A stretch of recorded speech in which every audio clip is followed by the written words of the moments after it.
No. All right, let's get started. Welcome to the Social Services Commission, 7:05, we're getting started. Dabbling in. Happy holidays, everyone. So, welcome to our December meeting, where we have some exciting stuff we're gonna talk about, some exciting guests. All right, has everyone had a chance to take a look at the agenda? I did, and I thought it looked awesome. Do we have a motion to approve? Motion to approve. Okay, I'll second that. Okay, all in favor? Aye. Any opposed? All right, we've got an agenda. Great. Do we have any announcements from staff, commissioners, and council liaisons? Deanna, do you have anything? No. Okay, all right. Can I We, ask a question? Sorry. yes, absolutely. I know between our last meeting, the council met to talk about commissions, and so I wasn't sure if that was part of your staff report today to kind of give us a No, reminder. not yet. The subcommittee that's talking about commissions intends to come back to the commissions with some of their findings, but they haven't asked us to put it on the agenda yet. Okay. Great, thank you. All right, let's open it up for general public comment. Do we have any public commenters? All right, Alan.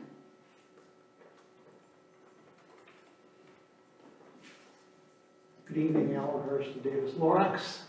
Many of my jobs, many of my projects here. Democracy is really messy. It's inefficient, it takes time to build consensus, to compromise. It's really messy.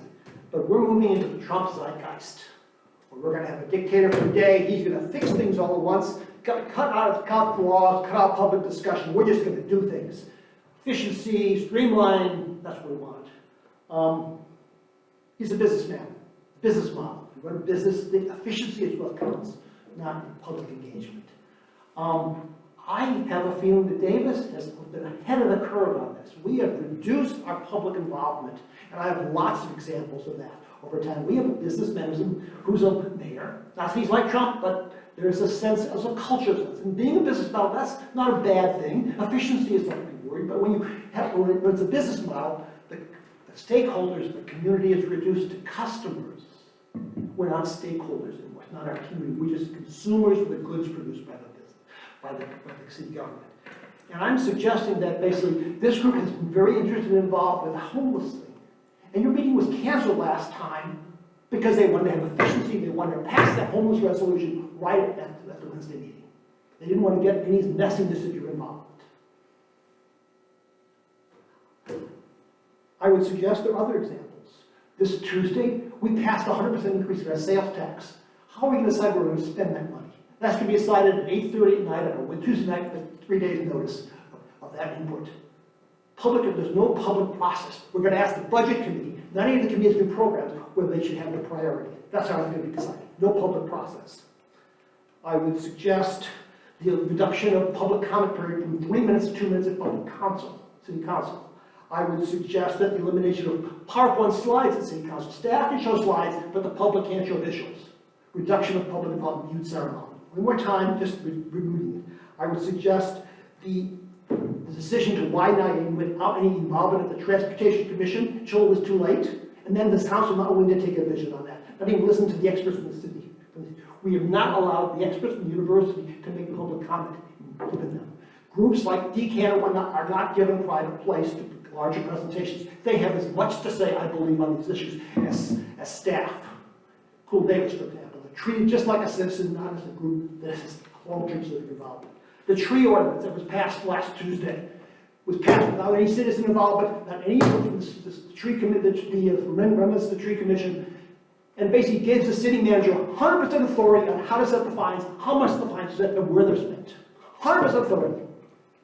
No citizen involvement. Citizens are out of the picture when it comes to tree values. There's just lots of examples of this thing. It's just not right. There's always a pendulum between democratic public involvement, which slows things down, and a Republican sensibility. The elected officials decide they can make decisions, just do it. We have a balance back and forth. And right now we are swinging to the Republican side of the thing, not with small r Republican, where the electeds take all the power and the citizens are not consulted, and collaboration is less a part of our city culture. We need to push back on that. We need to have citizen involvement. We need to tell, when Dana's been instructed not even, that I can't even pass out public documents to you, without being reviewed ahead of time. This is not public involvement. This is reduction of community involvement. This is a cultural thing. It comes from a good place of efficiency, but we need to push back as citizens if we want Davis to remain Davis. We want public participation and the expertise we have in this community, so we own this community and not the technocrats and city staff, which are well-intentioned. They need to know that we are still in charge. Thank you for listening, and thank you for your involvement. Make your voices be heard. Thank you. All right, do we have any other public commenters? All right, seeing none. Consent calendar, we have the minutes. Yes. All right, does everyone have a chance to look at our October 21st minutes? If you didn't meet in November. Does anyone have any comments, any edits? No? No? Okay, do we have a motion to approve? I can make a motion to approve the minutes from is that October meeting? All right, do we have a second? I'll second. Okay, great. All in favor? Aye. Any opposed? All right, we have minutes that are approved. Wonderful. Okay. All right, it is time for my reign to end. It is. It's been 2 years. It's been glorious. It's time for some new blood. All right, does anyone, I have some ideas. Does anyone want, I would like to, I think we can say this about our vice chair, Deanna Swertla would be an excellent nominee for chair. She's been very involved and chomping at the bit, so. So I would like to nominate Deanna for, Commissioner Swertla, or Vice Chair Swertla for the chair position. Is anyone interested in vice chair? I'd be willing to serve as vice chair. Okay, anyone else interested? All right, I don't know if people have a chance to look at the memo, but these are 1-year terms. Vice chair, I guess, can be, I did not know that vice chair could be indefinite, but chair can only go for 2 years now. So I'm at the end of the line. All right, so can I do that in one motion, just both of them? Yes, you can. Okay, thank you. And let me make a quick comment. Sure. Because we are missing Commissioner Leichenberg, so Oh, yes. you can now vote. Oh, because great. you're- Welcome aboard.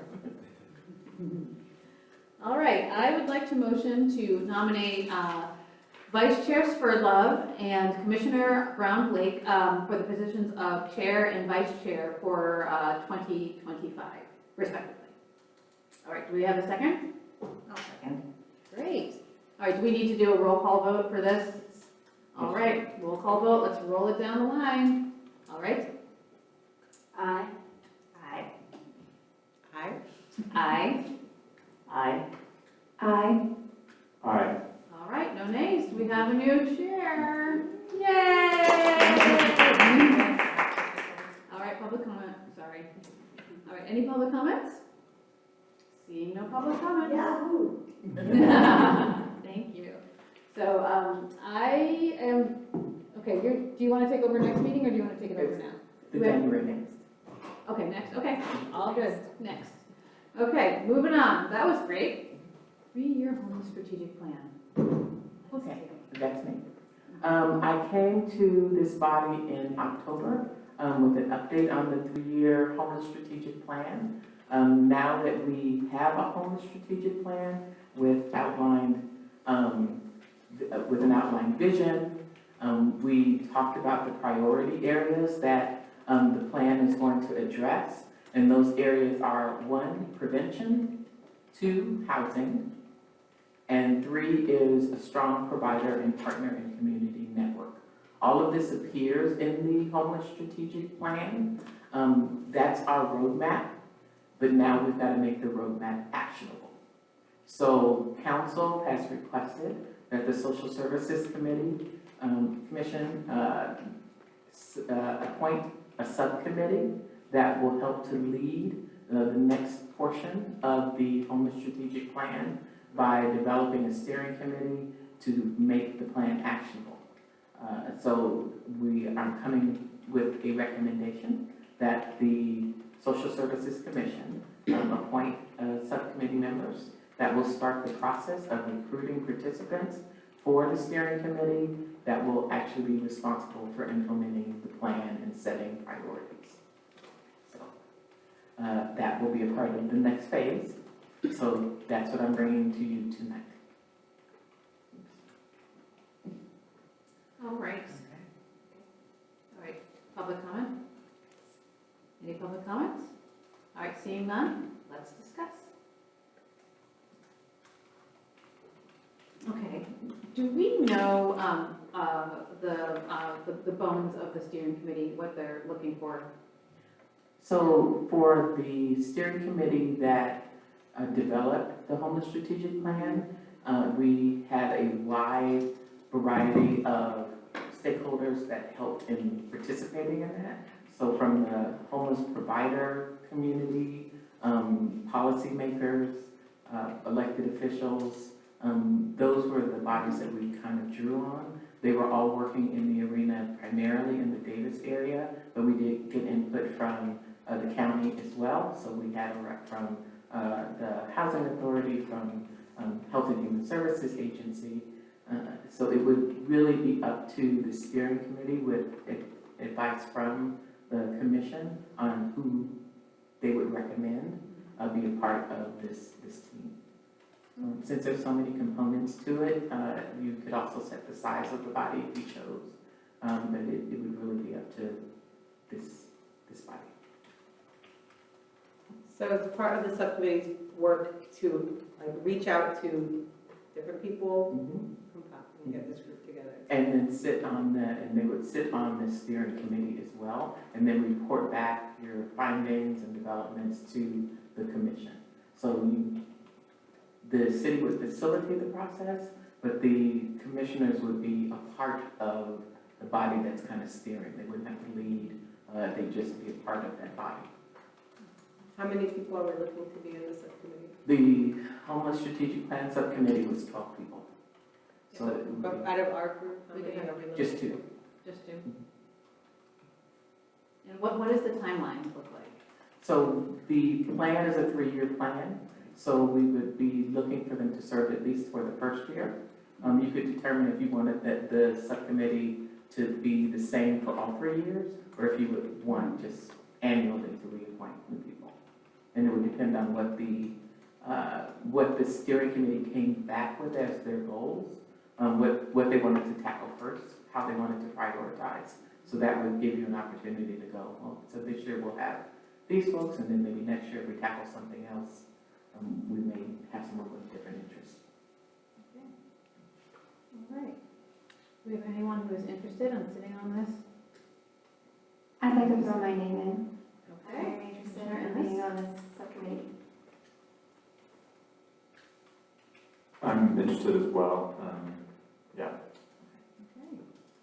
All right, do we have any other interest? Are you I interested? am interested, but I'm just going to become chair, so I feel like that can be my new challenge.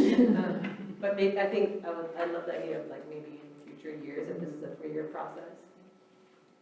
Yeah, I like that idea too. Yeah, I like the future idea phase. of having, rotating out every year or so. I like that idea. Or like whatever makes sense according to how it's phased. Okay. I think staying on for a full 3 years probably would not be the best use of our commission, so 1 year sounds like a good, if we could set that as the agreement now, that this subcommittee starts at 1 year, but then we have a process later. That makes good sense to me. Yeah, and likewise, I As many think voices as possible. as far as setting goals, I think it makes sense to like get the steering committee to a certain place after, you know, in the end of, in a year from now, and then ready for pass off to the next group. With maybe some flexibility for, maybe if someone was getting really involved and there was sort of momentum, having the flexibility to have someone stay on. Yeah. I laugh as I look at our friend over here. I know, totally. The one who gets lots of momentum. Sure, but there's also the reality that life can happen, Yes. and we come back to the commission for that position. and Exactly. Like a full year is Yeah. not possible. Yeah. Agreed. All right, do we have any other commissioners interested? All I right. have a question. Sure.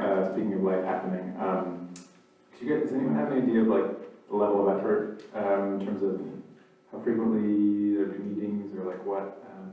I would say it's probably, a lot is up to the decision of the committee, but. Yeah, it would really be up to the steering committee, how often they chose to meet, how they would choose to meet, if they prefer to meet by Zoom, in person. And we really leave that to the steering committee to decide. Okay. Do any of you have thoughts on like, I don't know, looking at the scope and the timeline of this? No? I don't have thoughts. Okay. I don't, but I am a big scope and timeline person. I'm all about the boundaries, but I think that you can help decide that, so. Okay, yeah. I think in the past, when we had subcommittees, we would meet like every couple of weeks for an hour or something on Zoom. That's how, in my experience, it's been the last year.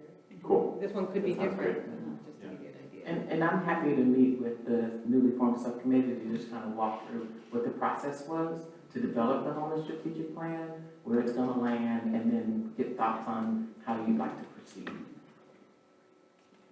Yeah, and I do think this is, I've been on some subcommittees that have snowballed, which is great, which you get a lot of information, but there's a lot of background information that's already been done. So you don't need to do the information gathering, which is what takes a lot of the time. So I anticipate that this would be, very strategic and well organized. Okay, any more comments or discussion? Otherwise, I think we have a subcommittee to nominate. All right, I will make the motion unless someone else wants to.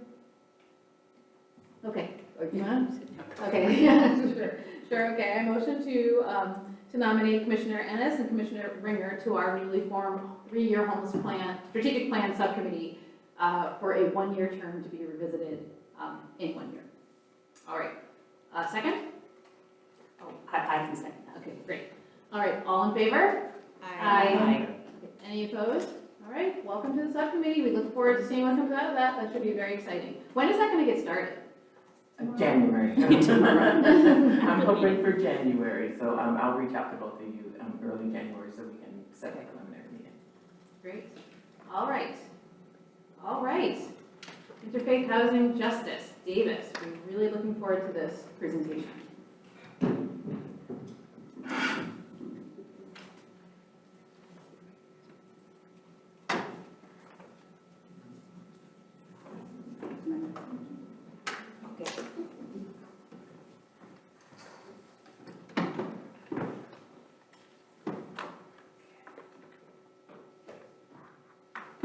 Let me know if this is too loud. Is this good? Okay. My name's Barbara Clutter, and I'm one of the co-chairs of Interfaith Housing Justice Davis, which I don't know if you're familiar with us, but we arose as several people in the community who had studied the book called A Color of Law together, and out of that book study, we decided, gee, we need to do more. We learned about how housing got segregated essentially by law, and it wasn't just by chance. And so we decided we wanted to try to do something to fix that. And so we've been meeting for a few years and doing some education and advocacy projects in the community. And we had another talk about the subsequent book related to the color of law. And then just most recently, back in May of this year, we sponsored a housing forum. And this was again, educational and trying to get the people of Davis to have a little more knowledge so that we could all move forward on housing issues. And so guests that we had, speakers, Dana Bailey, Roberto Jimenez, who's a builder of low-income housing, Judy Ennis spoke about climate effects of housing, Bill Pride about the homeless homeless and Rob Davis about homeless students. We were really pleased to have a group of Davis student mothers, well, mothers of Davis, students in the Davis school system, who are Spanish speaking, and they attend a group called Un Cafecito, and they're learning ways of working with government so that they can take better care of their families. We also had Georgina Valencia, who's in the real estate industry and had some things to say about that. And then from the city, Mike Webb and Bapu Vela. So it was really a well-rounded presentation, and I think people who came felt like they learned a lot, and we had 200 people come and more attend online. So what were the takeaways from that? As you can imagine, with that many speakers, there were quite a few points that were made, and it was kind of hard to agree on exactly where it went, but I think the three areas we thought were important was that it seemed like we wanted, or people wanted, to continue work on the prioritized housing needs. And I don't know if all of you were on Social Services Commission back when you did this in 2021, but it's a really nice layout of the three main areas: the unhoused, prospective and current renters, and prospective buyers. And then it lists 5 priorities in each area. And it's really, I was looking at it again today and said, wow, this really just puts it all right out there in a very nice way. And so we ought to be working on it the way you all prioritized it in 21, yeah, and it's actually, anytime anyone wants to go find it, they just go to the housing element and all the way to the back, Appendix A, page 7, and there it is. So keep on doing that, and in the order that you said you thought it was important, we think that's the way to do it, and one of the best ways to do that is get money in the Affordable Housing Fund. We also felt like there's really been a shift in Davis in community attitudes towards housing. The people are really saying, yeah, that's an important thing, we need to work on housing. And the third thing was, because everybody's interested in housing, we think the city ought to do a better job, or continue to educate the public in a lot of different ways, particularly the need for the Housing Trust Fund. And just, I think a lot of people wonder, well, why can't this low-cost housing, affordable housing just get built? But it's so complicated, and it's helpful if you go through the process of seeing what all the steps are. We need to work on getting people to say yes in my backyard. I think maybe I'll leave it there because it's kind of all there for you to read again. So the only thing I would add is this list was composed of highlights from the speakers, but primarily it was the feedback that people gave us. So it kind of crosses the board, but there was some unanimity on the need to address housing. There was much more support of that than we actually expected, so that was good news. So, So do we stop here for public comment, or go ahead and? we can move on. So unless you have any questions about that, we can move on to the down payment assistance piece, which is something that our group is deeply invested in. And we did share a document, and Dana has graciously put it up there as well. And what we thought we would do, thank you, is just slide through these and talk about the highlights of this. As you know, next month, actually just in a few weeks, on January 7th, a down payment assistance ordinance will be put on the city council agenda. And of course, we are very interested in having that happen and exploring that. And we wanted to prepare you for that in hopes of getting your support, clearly. The purpose of this is to provide a down payment assistance to first-time homebuyers, particularly young families who can afford mortgage payments but struggle with getting that down payment. Yeah. We know that these programs are effective. They have similar successful programs in other cities in California, Pleasanton, Napa, Livermore, Dublin, so we know these things work. It aligns with the state California's Dream for All down payment assistance programs.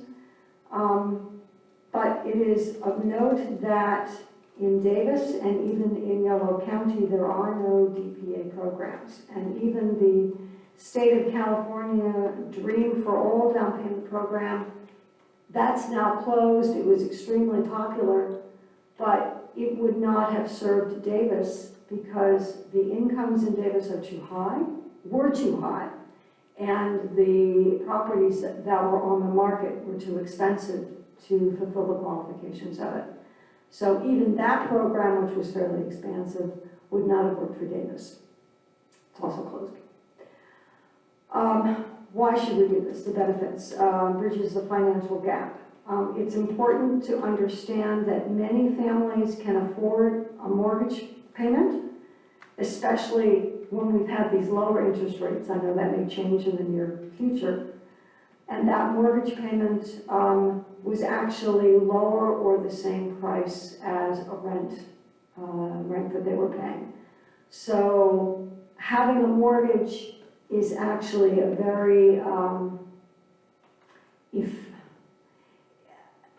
a economically feasible thing for families, but they can't make that next step if they don't have the down payment to get into the house.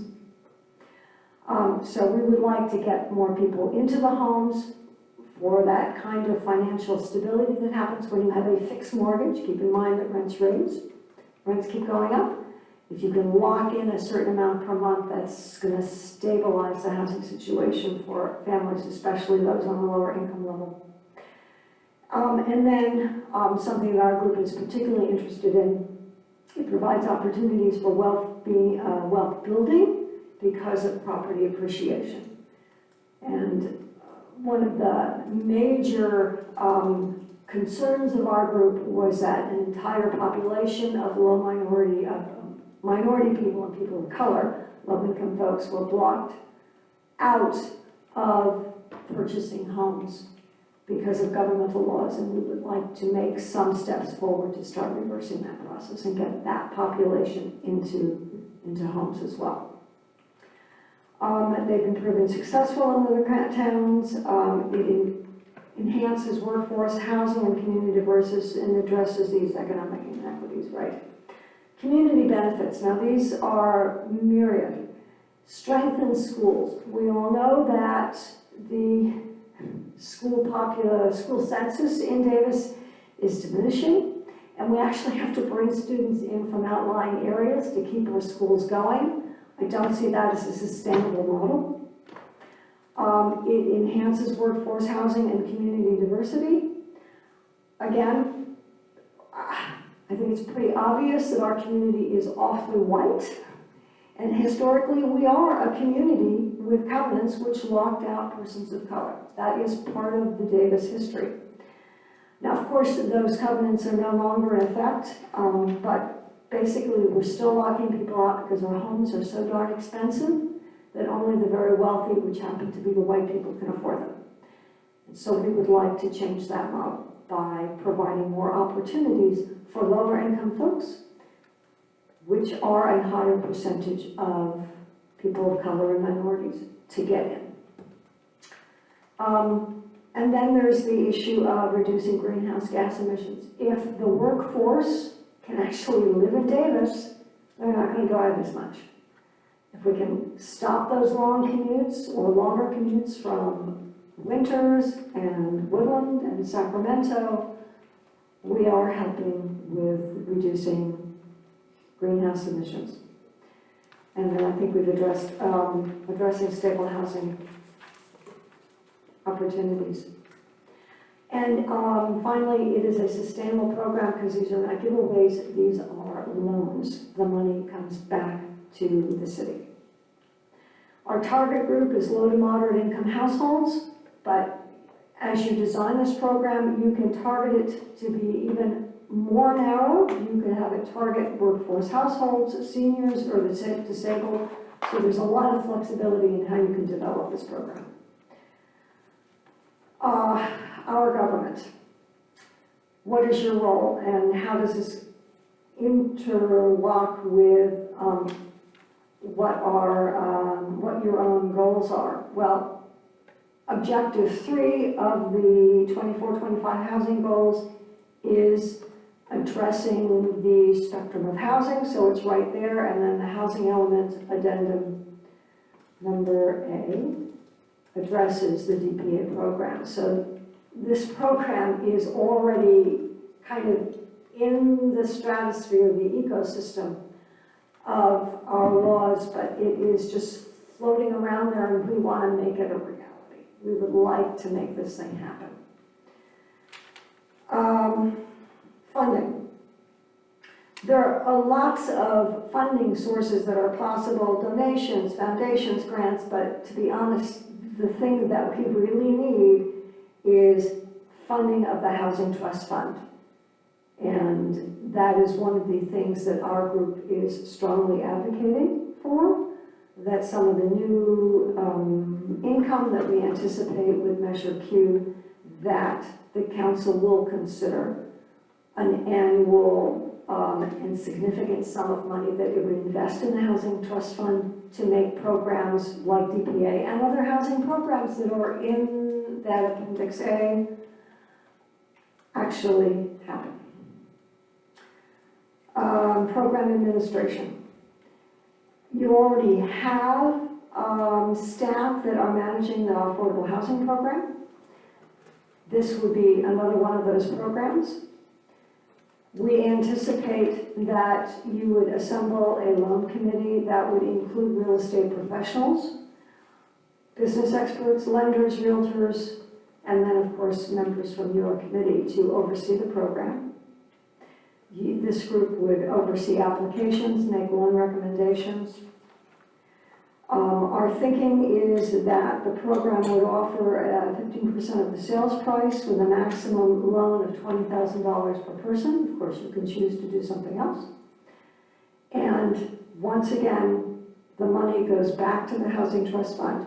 The individuals who get these loans could, depending on how you write this, choose to pay it back principal and interest every month, like a second mortgage on their home, or it could be paid back when the house is sold as part of the equity share. That the city would get a share of the equity and the homeowner would get a share of the equity. And if you like, I could run through an example of how that might work. But that's basically what I have to say. Do you have anything you want to throw in? I just wanted to say, one of the down payment assistance program, when I first considered it, was like, oh, it seems like those are the richest of the poor. So why help them right now? And what I've come to learn is that this is a program that it's not cheap, but it builds on itself, the money comes back, and it's something that's doable and doable now. Whereas we'd love to have enough housing for all people who are low income to be able to live in Davis, but that's a big, big lift. Whereas this is much smaller and can be done and does address some of the equity issues, both economically and in diversity. So we urge you to consider it and move it forward. Think of it as low-hanging fruit on the housing spectrum. It's something that we can do. All right, thank you so much. All right, now we're open for public comments.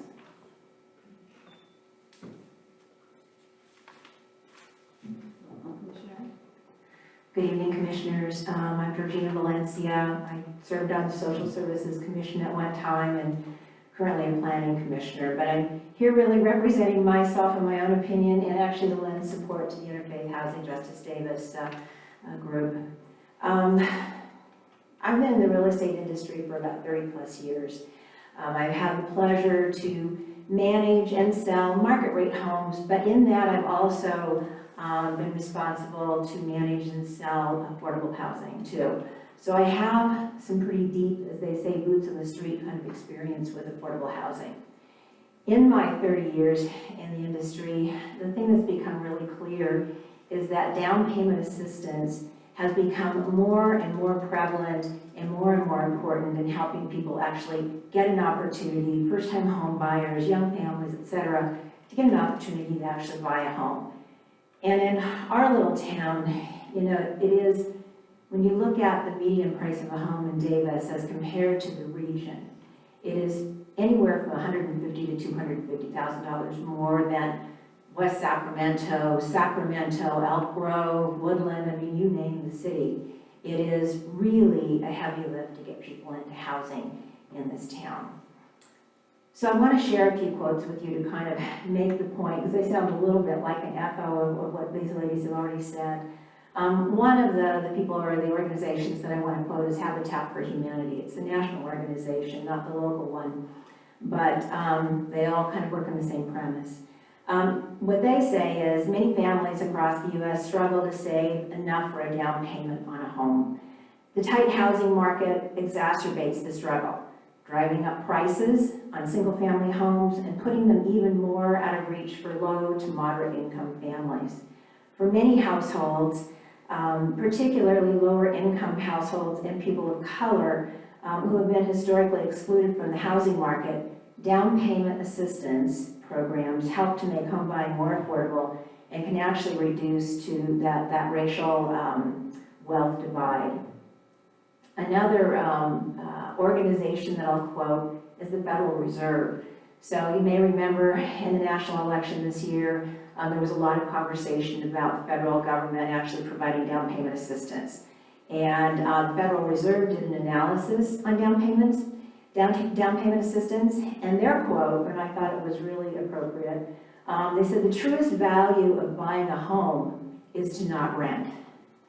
Someone cannot turn you out on a whim if you own because they want to have a family member move in, or maybe they want to just make more money than the rent. Once you buy a house, the price doesn't increase each year as rent does. In 2023, rents were 8% higher than the previous year, and what the Reserve said over the course of the next 9 years, if rents continue at that pace, rents will double in 9 years, whereas a mortgage stays the same. CalMatters is another organization. They're journalists here in the area and online journalism. And they did an analysis of, Ellen Kolariak mentioned the Dream for All program. It was a state down payment assistance program. The first round of funding for the Dream for All, there was about 2,200 people that were beneficiaries of the monies. And 55% of those that got the down payment assistance Dream for All were people of color. So in that particular case, and in other cases with down payment assistance, you're really seeing greater help for diversity. They had the program itself had $300 million, and it was actually completely subscribed in 11 days. That really indicates a need. So I'll get to the point. My ask tonight is that you make a recommendation to City Council to create a down payment assistance program. We know it's going to be on their agenda, but I think it really speaks volumes if all of you on this commission press that issue as well. And that you ask that the Housing Trust Fund be funded with at least $1 million. And I think $1 million from Measure Q would be something that would be an important ask. So I guess I would say in closing, like, I would really like to see us make a difference in people's lives by helping them stay in Davis and buy a home. Thank you. Thank you. All right, you're open for discussion. Do you have any questions, comments? Commissioner Villanueva? Yes, I just have a quick question. If I'm remembering correctly, 2 meetings back, we had a little discussion about the Housing Trust Fund, and there was confusion about 2 funds existing, one having the in lieu fees. So I just want to get a clarification how this now parallels the other Housing Trust Fund. I don't know a lot of the specifics. Good, Dana.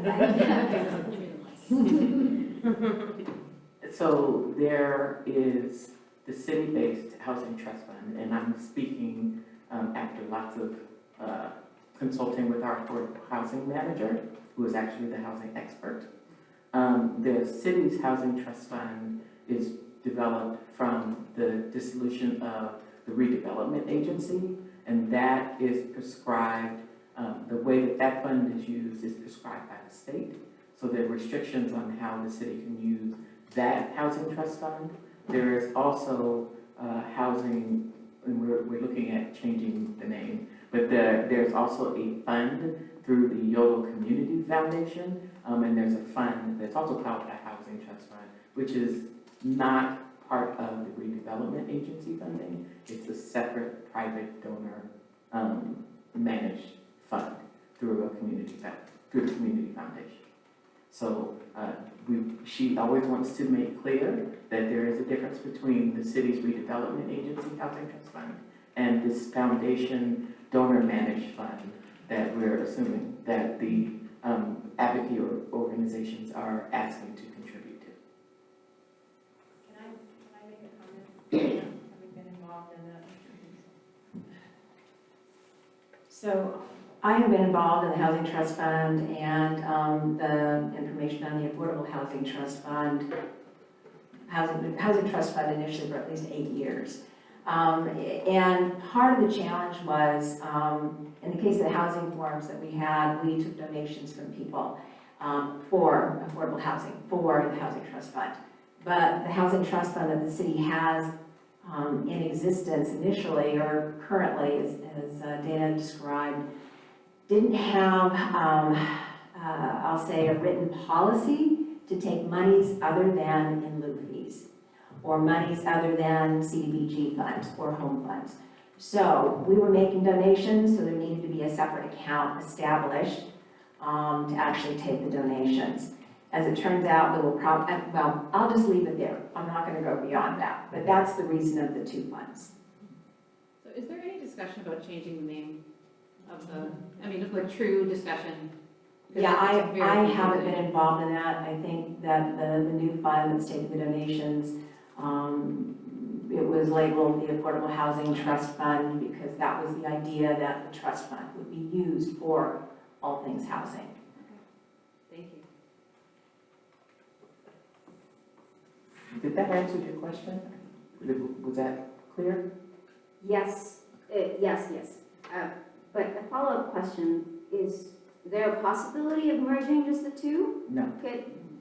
And the reason that they can't be merged is because, again, one was developed by the dissolution of the redevelopment funds and has very strict expenditure parameters.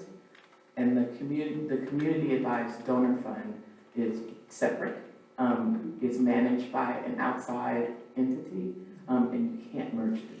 They have different purposes and different ways to distribute it into the community. Thank you. All right. Commissioners? I have a question, yeah.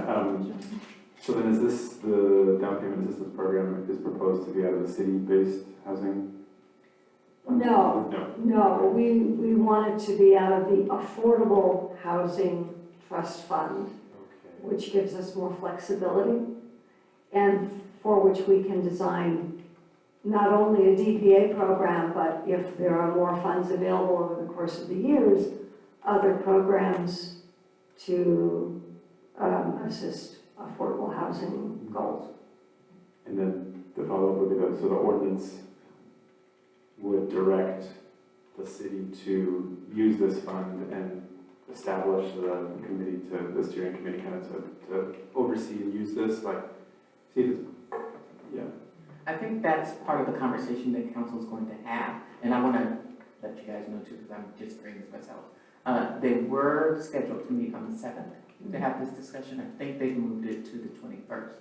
Something else has kind of popped up that they've urgent that they got to do, so it gives them more time. But I think that's part of the discussion that council plans to have is what do these funds look like, and then what kinds of programs would be addressed with these funds.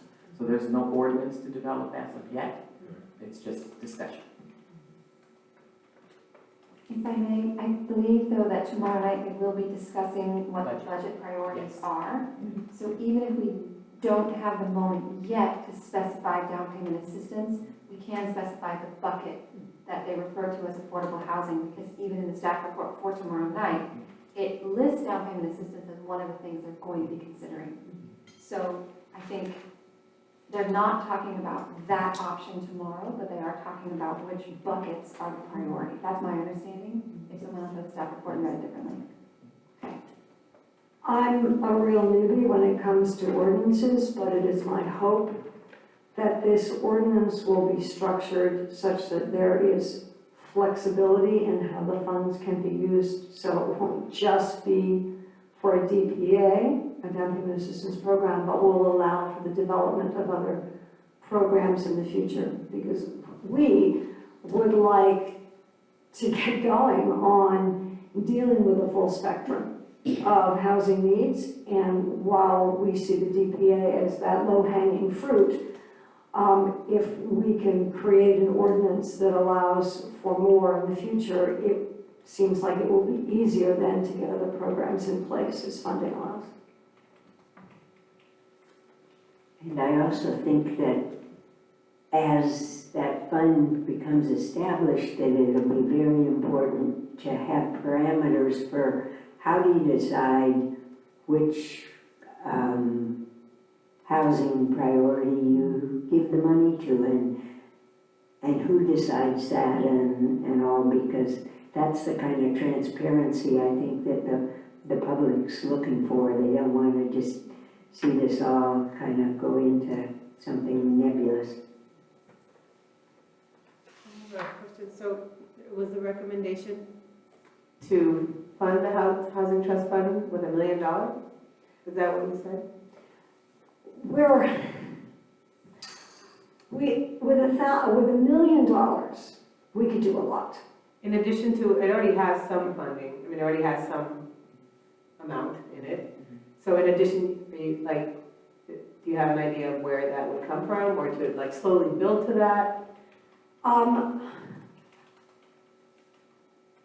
the one that said, let's ask for $1 million, because with $1 million, we could go far.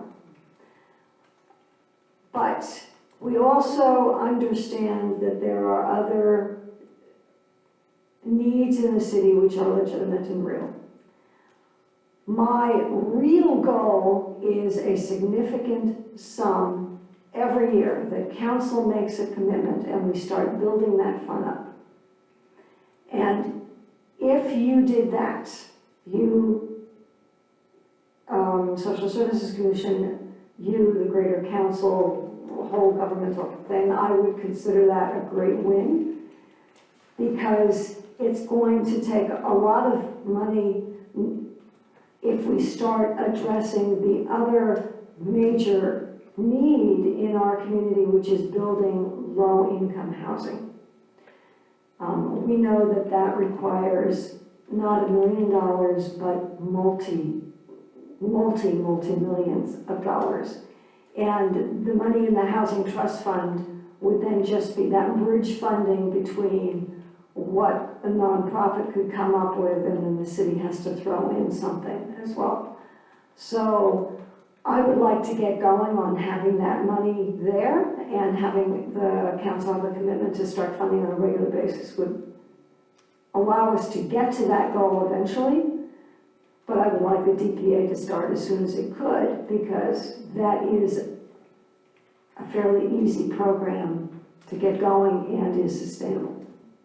After the homes start being sold, you start seeing the money coming back. So, you hit my mic? Yes. So to your question, Commissioner Spiridlove, it was me that set $1 million in from Measure Q monies.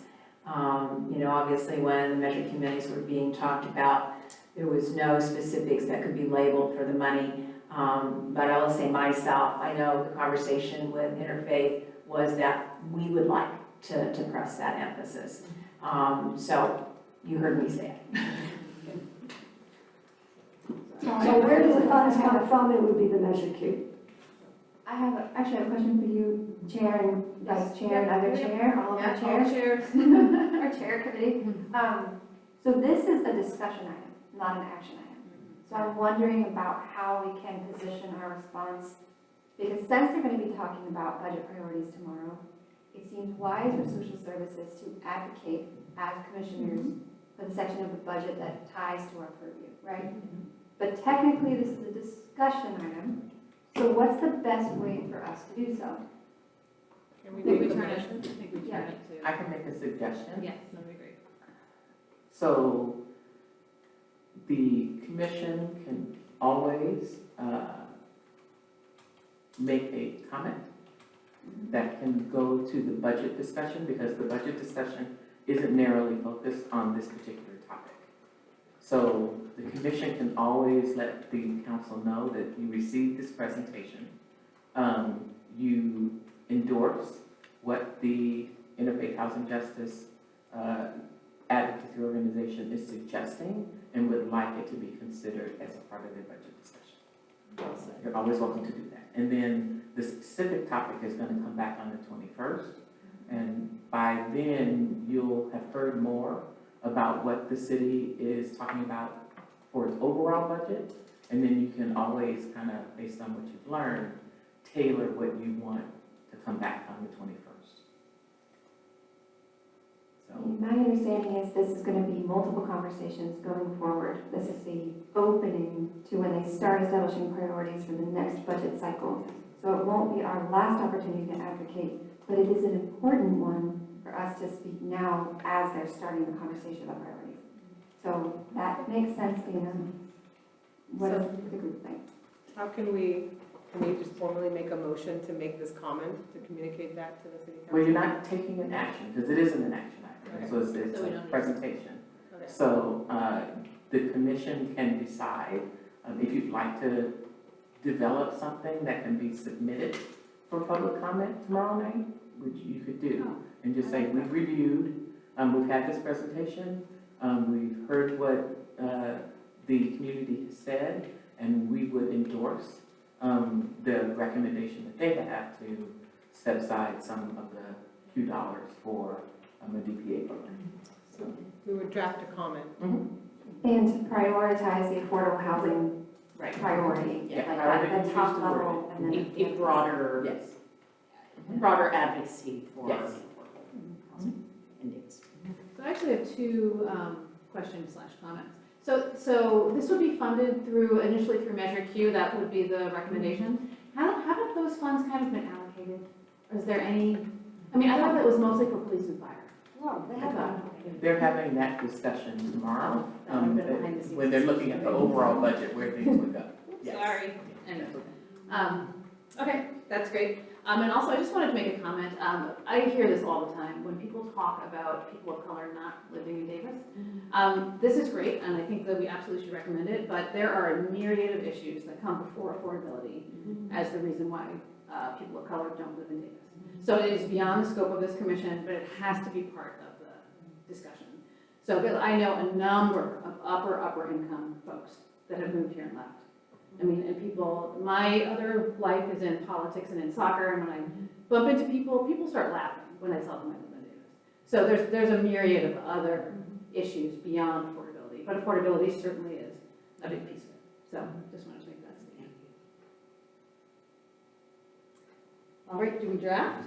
Can I ask a clarifying question around the two different trust funds? I just want to get some sense of expenses that have been made out of the two of them, if there's been any movement, or for example, in the Yolo County Foundation one, at this point, have people just been putting things in, but nothing's been taken out? And then in terms of the city one, and you mentioned that dissolution of redevelopment, but can you give examples of like what those funds have been used for, or is that also something that's like, we're trying to sit and amass more? Right, and that's what's being determined right now. That's why we've got our affordable housing manager kind of looking at the best ways to utilize the funds that are there and trying to understand exactly what's in there right now. Because it's been a while since they've been utilized, so she's doing a lot of research right now on, so how do we get here? What do we have? And then what are the parameters around use? So that we can bring that back to you and to council, so we can have the discussion.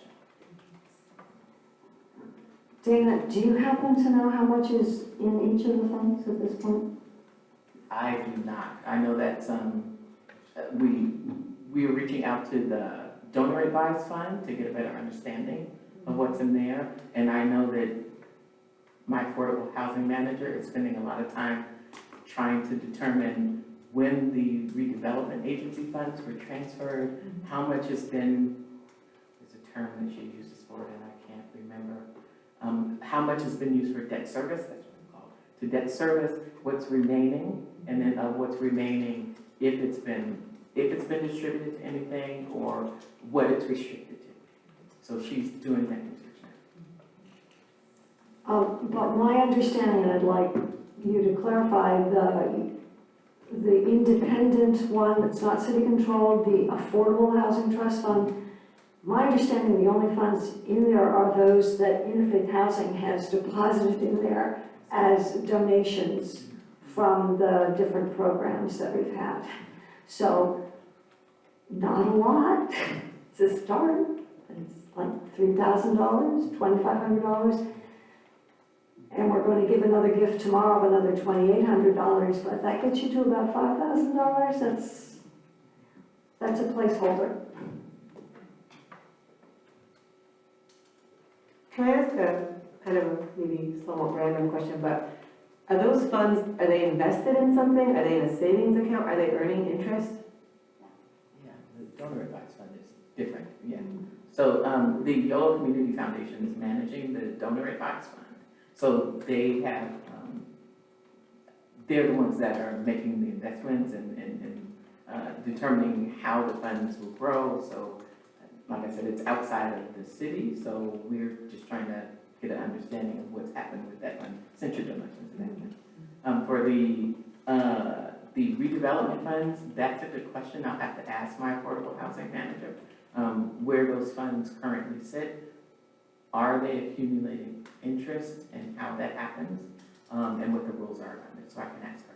Thank you. All right, do we have any other questions or comments? Yeah, I have a comment and maybe question. I mean, the math seems straightforward, but if the max is 20,000 in assistance for down payment, and it's paid back, I think I saw in your documents that the estimate was like 11 years, 11 or 12 years, that people are in their home and on their home.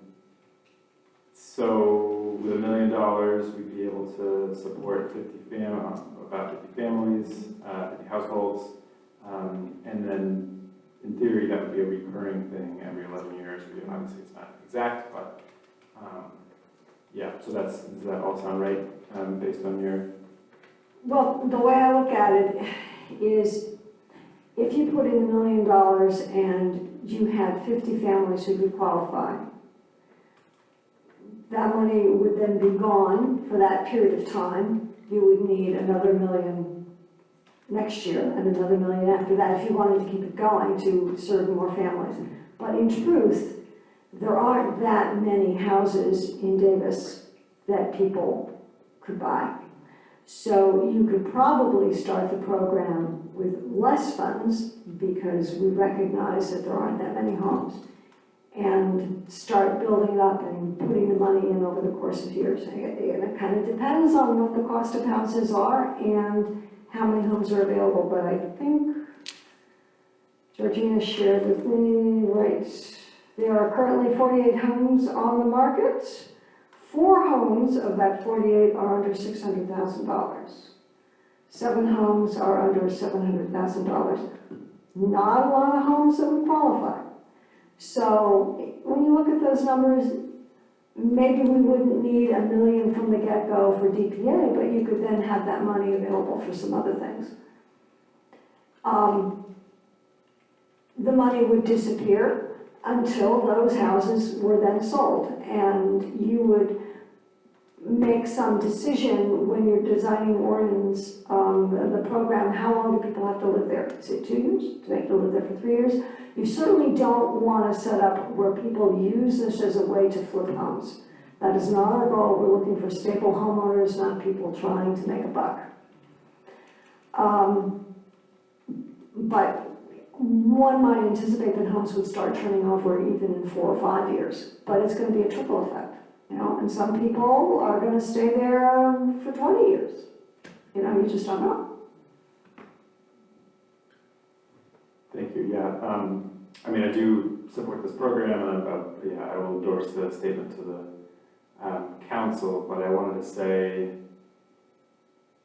I mean, I think it's good to think about their vision for what we can be doing, and what I think you guys, everyone's been alluding to it as well. I feel like budgets are obviously moral documents, so we all, you know, buy into that or believe that.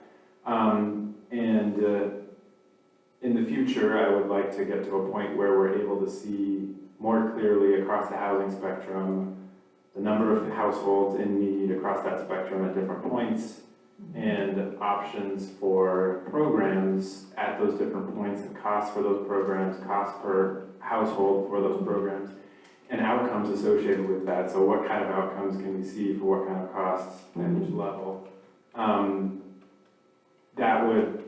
I would feel more comfortable very strongly endorsing programs if I was able to see those and be able to say, okay, yes, this does seem like the best use of our money. Like I said, I'm supportive of the program. It does seem like low-hanging fruit, but I just want to put it out there that, you know, I think we can dream bigger in terms of our decision-making and the evidence we use to decide where we're spending our money. Great. So what outcome would you like? I know the outcome we would like is to see people get into homes. Yeah, I think it would depend on where people are in the housing spectrum. I mean, I think if people are on the verge of homelessness, I want to see them stay in homes stably. I want to see people who are unhoused to get into homes, so the outcomes vary by where people are. And so it would be impossible to compare apples to oranges across this whole spectrum, but at the very least having basic numbers of how many households we think we can help and outcomes associated with programs, I would be more comfortable endorsing more fervently, and I think we would all be more strategic if we had, more vision on all of that. I know there's a lot of great work being done, you know, around our state and around our country. I think we can leverage that. But yeah, I do support this, and I do, you know, it seems like it's working in or people are using it in other places, and it does seem like low-hanging fruit, but yeah, I think, you know, we can all together work towards a fuller vision.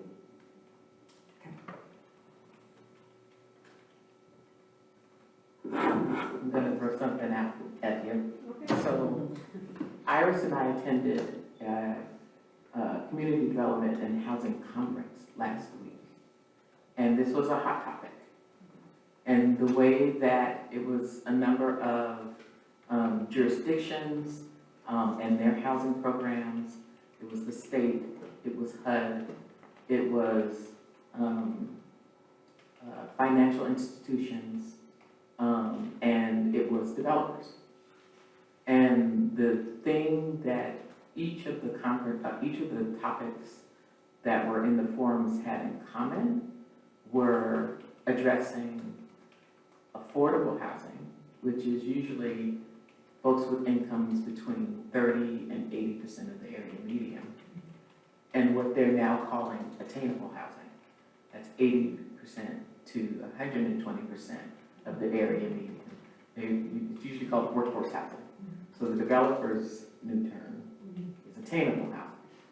So that distinction was important because the affordable housing that was looking at the lower end of the rung or the higher need for income is different than the attainable housing. And the attainable housing was, in that arena, they were talking about the importance of what they're now calling P3. I love all these acronyms. P3, public-private partnerships. And across the board, developers, jurisdictions, financial institutions, donor advised funds were saying how important it is to address this missing middle with this P3 model. How do you pull together public-private partnerships to support what developers are looking for to actually make projects pencil, and where this P3 model can come into the arena to develop that model. So I think that's kind of a distinction that's being made here. I would kind of see the affordable housing arena would be what we're looking at doing with the city's RDA funds, because that's kind of what it's focused on. And then what could happen in the attainable housing arena, which would get you more to market rate development probably, and first-time homebuyer programs to address workforce and attainable housing development. So if that helps to kind of frame the difference between the two, I know that all those nice buzzy words are what they were talking about at this housing conference. So we're keeping our eye on that to see what impacts that could have on Davis. Thank you. All right. Where are we? So is there someone who is volunteering to draft that email as our public comment? Did we decide who that would be? No. Okay. Would anyone like to draft that comment? You'll need a quick turnaround to get it to council tomorrow, so. I think it can be simple. I think we're talking about a paragraph here, just a statement. Yeah.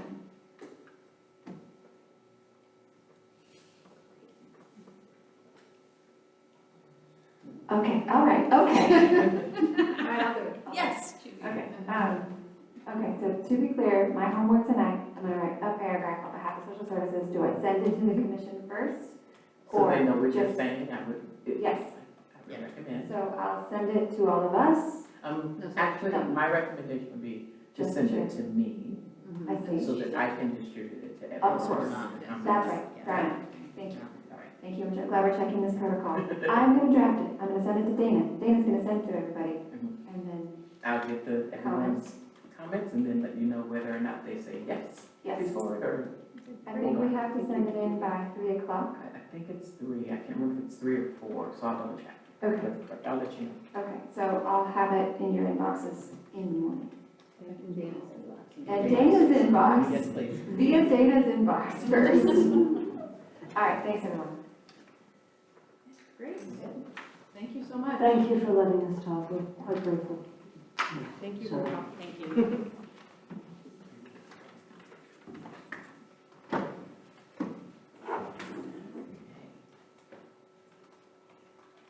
All right, homeless ecosystem.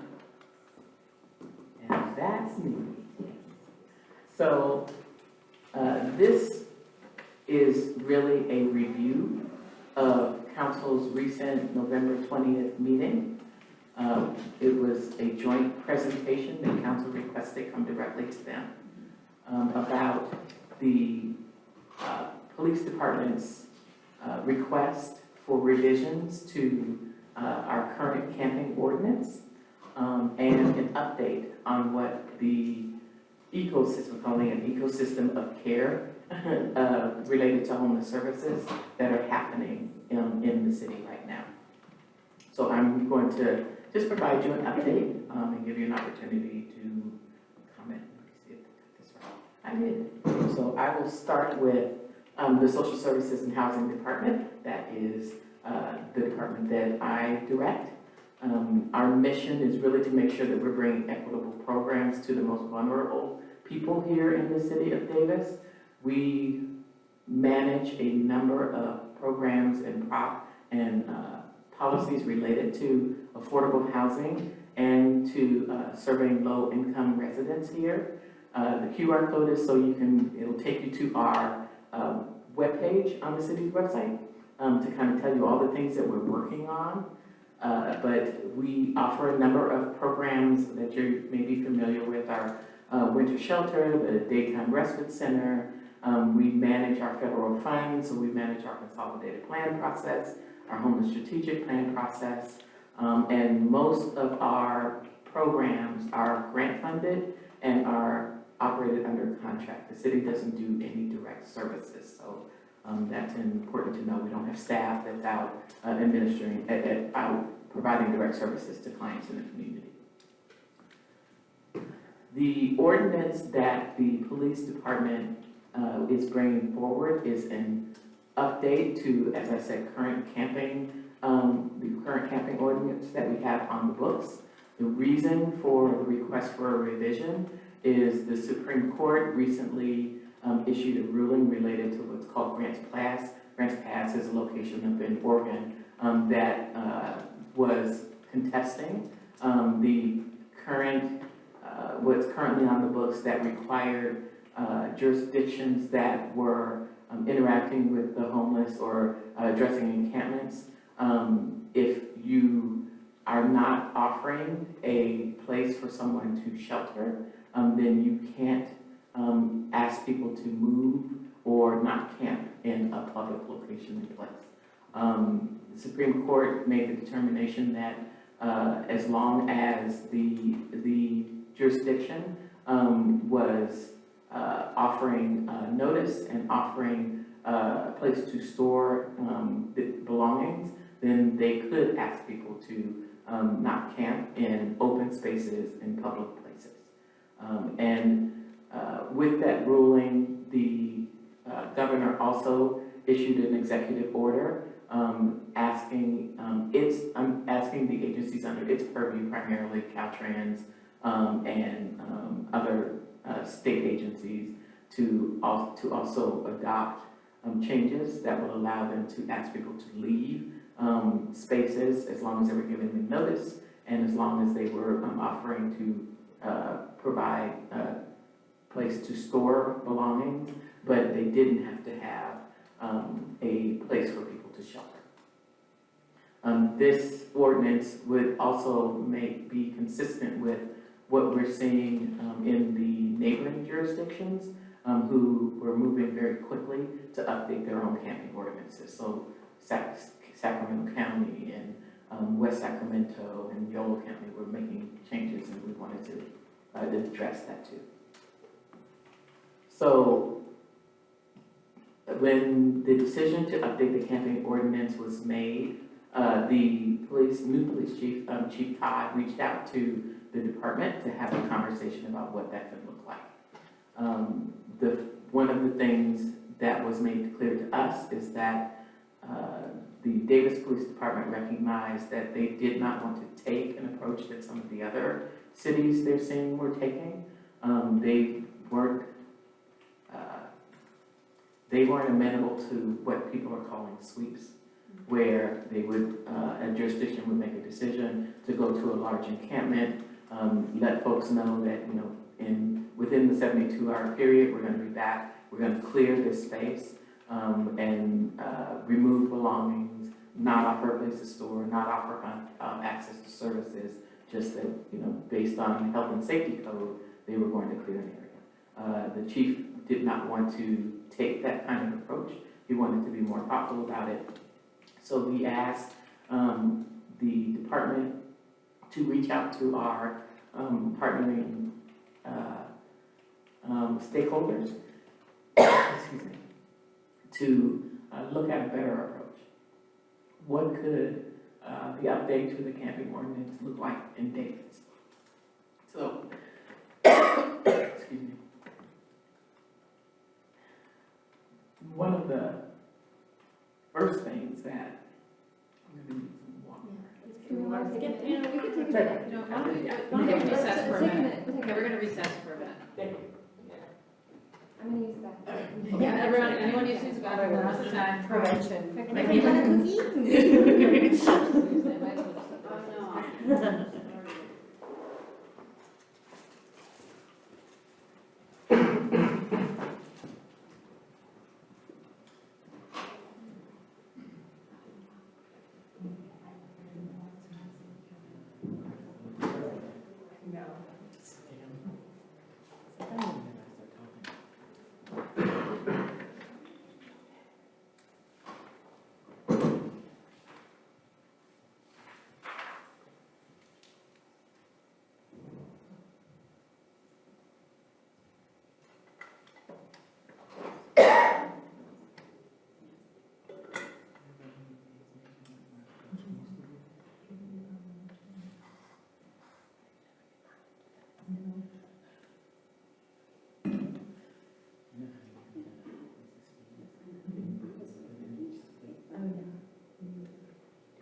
Oh, no.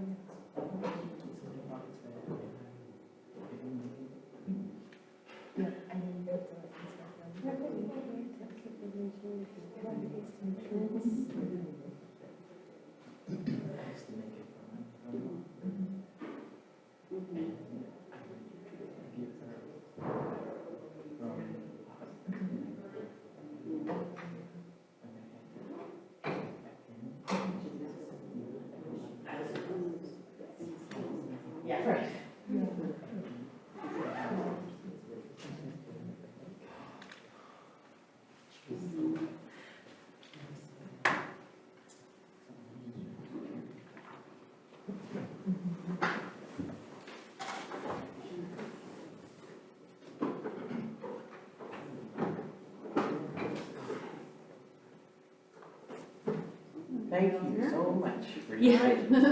Back to session. Okay.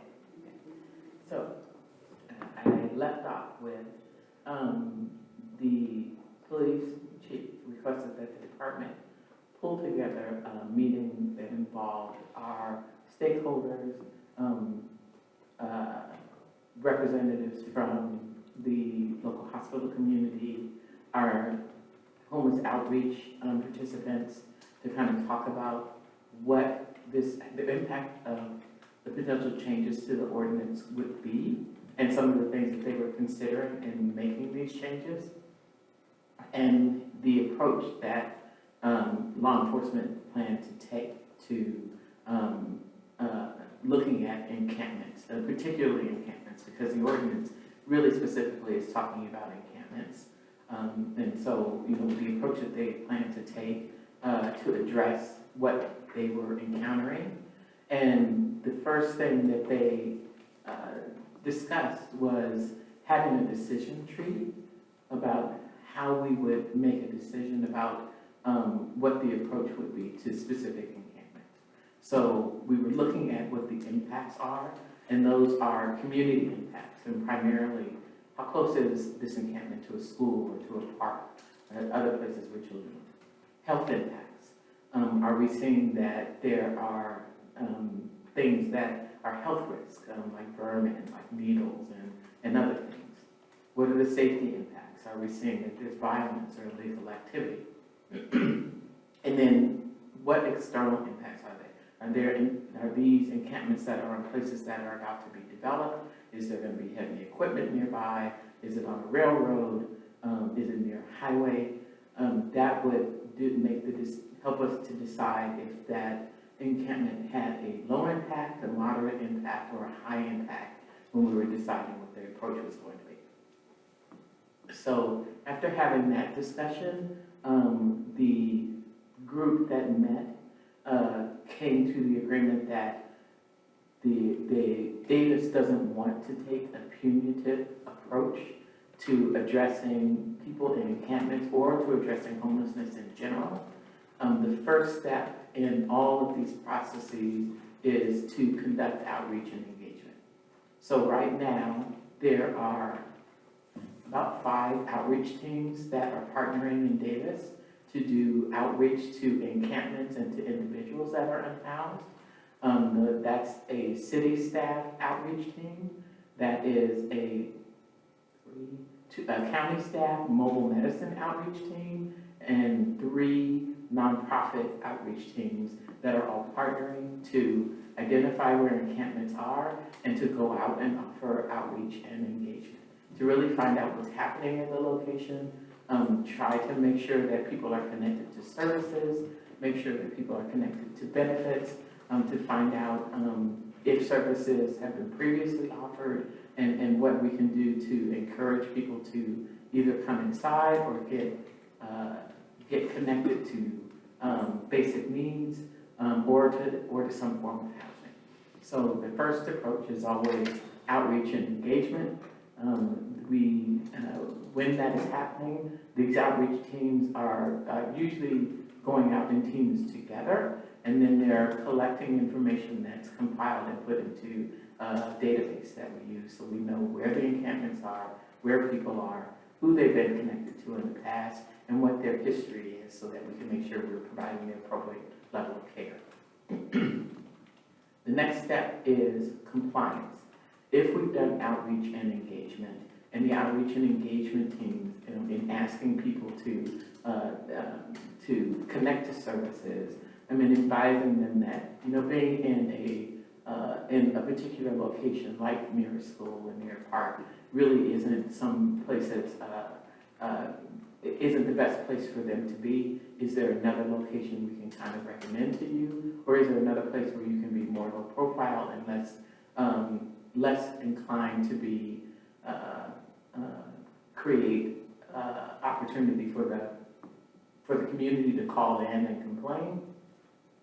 If we've repeatedly advised people that this particular area isn't a good place for you to be, at that point we're going to start talking about compliance.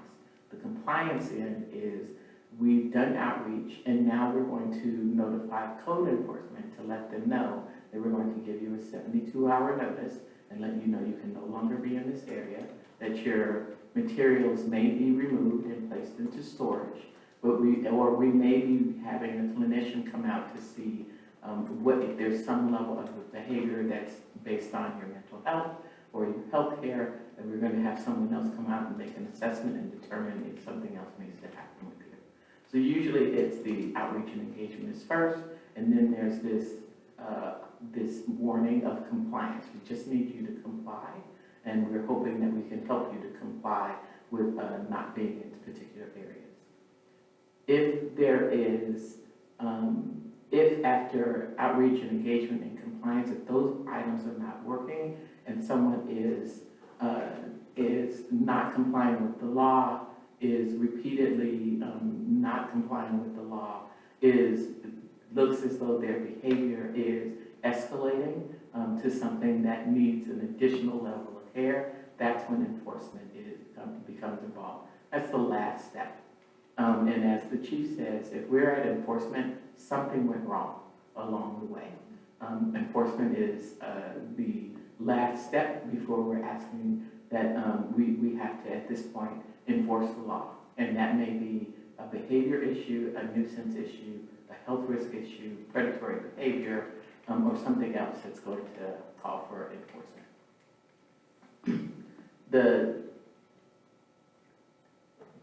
We really wanted to make sure that we were getting advice and getting the experience of this network of care that I talked about. And you can see some of the agencies that kind of sat at the table to help us determine what this would look like in Davis.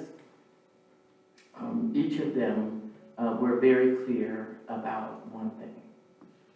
Because of because of Grants Pass, because of the reaction of some of the larger jurisdictions that were surrounding us, we're seeing some very different and worrying behavior here in Davis.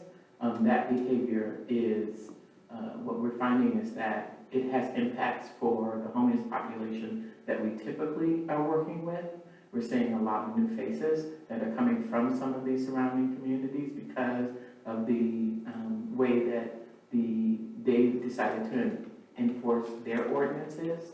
And there are concerns not only for the people that are having the experience, but it's also getting increasingly hazardous for some of our outreach teams to go out and provide some of this outreach and engagement. So we really wanted to figure out how would we as a group agree on what our approach would be, who would be going out, how would we be communicating with one another about what we're doing and who's being served and what we're seeing when we're doing this outreach, and what level of impact we need to communicate with one another so we can have the appropriate level of response. So after those discussions, after asking the question about, yes, it seems that what is being proposed sounds nice, but is this what's actually happening with Davis and actually happening when we're seeing law enforcement go out? After having these conversations, the one thing that we are hearing from the providers listed is that in Davis, we do see that our experience has been that engagement is really the goal, and that's what we're seeing public safety lead with. There's a lot of discussion with folks, multiple discussions with folks before an enforcement action is taken. And a lot of times when an enforcement action is taken, it's because someone is having some level of crisis or creating some level of crisis in the community that really requires a higher level of response. So that's why we came up with a couple of things. One is really making sure the public understood what the approach is, how we plan to implement it, and ways where people can address what they're seeing and what they're experiencing when they're seeing encampments or if they're seeing people camping out in different locations. So one of the things that we're going to do is to create really a card for businesses and for the community that we'll be distributing to different locations so people know what to do when they see someone that's having, when they're either seeing that someone is in a situation that is concerning to them, is in a public space that is concerning to them, or near a business that's concerning to them. You know, this is the number that here's how you reach out if we're looking at materials and things, and then here's how you reach out if it's behaviors. If there are things that are a safety issue, this is how you reach out there. And even with this response, these responses will go really to dispatch, and dispatch will automatically deploy one of the city's outreach team to make an initial assessment. What's happening here? And then once they've made that assessment, then they come back to the teams and go, okay, here's where we're going to do either with outreach, or if it looks like something that is a crisis, then we'll reach out to one of the embedded clinicians over at PD to ask them to respond. Or if it looks as though it's criminal or violent behavior, that's when we're going to ask for police backup. Oops. So that's, I'll just go back to this. That's how the department and the stakeholders in the community determined that we were willing to endorse the new camping ordinance, because we felt like we had good communication with public safety. We understood when enforcement would take place, and we understood that what the approach would be in Davis, and thought that this was a way that could get us to some of what we're hearing from the community about their safety, but also make sure that we're staying people-centered, and making sure that the folks that are really enduring what they're doing out in the community as unhoused, that we're getting them the right response. So that's the presentation. And I'm open for questions. All right. Any public commenters? Seeing none, let's discuss. I have a question. I know that initially our November Social Services Commission meeting was canceled because there were quote-unquote no housing projects for review and no actionable items required for your attention. But I feel like this conversation around this policy seems at the crux such an important conversation to have and to give the public space to talk about it. So I find it odd that we bypassed the meeting, it went straight to council, the decisions were made, and we're hearing that after the fact, so I'm just kind of curious about the. Yeah, and the council subcommittee determined that they wanted to have a special meeting just to have this discussion. And they directed staff to have just this special meeting outside of the council meeting, outside of the commission meeting, on this special date, just to make this the topic of discussion and to get feedback from the community. And that's why it was set up this way. It was a council directive.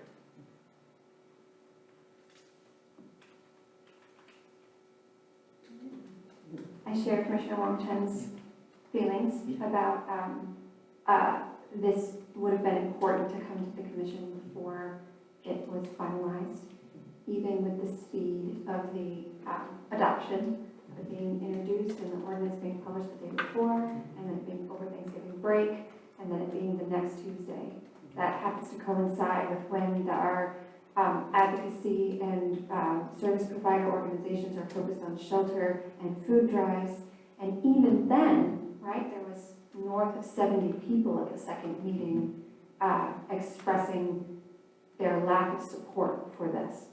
Not for the outreach and engagement piece that you just described, but for the major change of that night, which I didn't hear you mention, Dana. Forgive me if you said this just now and I missed it, but in that step 3, what the actual vote was on, just so the commission's crystal clear, it's on the ordinance.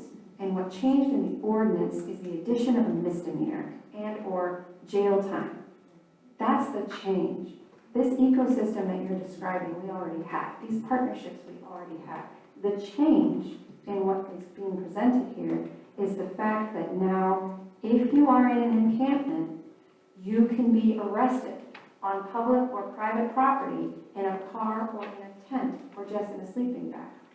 That's the change. So the outreach and pulling in protocol that you're expressing here, we've seen bits and pieces of it before. But the big shift is the criminalization of encampment.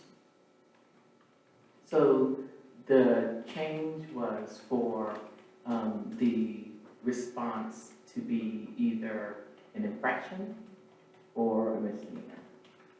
And one, and forgive me because I'm not a legal scholar, but one has a more significant impact on the person's ability, or on their criminal record. That's the difference. There's a different impact on the person's criminal record if it's an infraction or a misdemeanor. That is something that was also discussed with the ecosystem that was working with this population because they had concerns about that as well. One of the things that they considered was with the approach, if we are talking with people that have been advised multiple times that their behavior is concerning, is creating a community health or safety threat, that we've got a record of the number of times that we've engaged with them, the number of times that our stakeholders have engaged with them, but we aren't seeing a change in behavior, that police department was asking for a tool to get to better compliance and enforcement. One of the things that the stakeholders also mentioned was, as unfortunate as it is, most of the folks that they are dealing with have already been justice involved. And some of the programs and services that are available to them, we can't even get to them unless they have been justice involved, which is the direction that the state is moving in. The funding to provide people access to services, to housing, they've moved towards making sure that those services are first provided to people that have been in the justice system. So things like Care Court is now available, so that when we're seeing people that are refusing services or refusing help, or they're not availing themselves of the services that are available, then now they're asking law enforcement or other people that are doing direct services to kind of refer them to the court system so that they can be directed to a particular program called Care Court that will get them some of the services that they're refusing. It's just something that, it's a direction that we're seeing the state is going, and less funding going towards the basic care that we're seeing provided by behavioral health. It's being moved from some of that into some of these other programs. So what the stakeholder community is telling us is that if we're not having any luck with people accepting services, if people don't have the ability to make decisions that will kind of move them towards help, then this could potentially be a tool to get them what it is that they're needing. So I can see that that's bigger than us here. It's coming from like the state level. Yeah. But it seems quite, I don't even know how to describe it, but it doesn't seem right. You know, getting people incriminated so that they can get services and they get a legal, like they get in trouble with the law and that becomes part of their criminal record. mm-hmm. And that is the way to move them towards getting help. Right. But it's like taking two steps back at the same time, because the help will be there maybe, because I know that certain resources and programs are like, there's specific criteria where that's how they can qualify. Mm-hmm. But having a criminal record because they're unhoused is also gonna like take them two steps back just from accessing the regular life things. Right. And that's, it's something that concerns all of this community that's working in this arena. When we have discussions about this, one of the things that there is this disconnect between the way the state is kind of viewing the approach and what is actually maybe needed on the ground. Because a lot of it is we're not having discussions at all about what do we do for people that really don't have the ability to care for themselves. For one reason or another, their own health, their own mental health, they're refusing services, they're refusing the help of their families. They're going to need our care continually. We haven't had a discussion about what that looks like at all.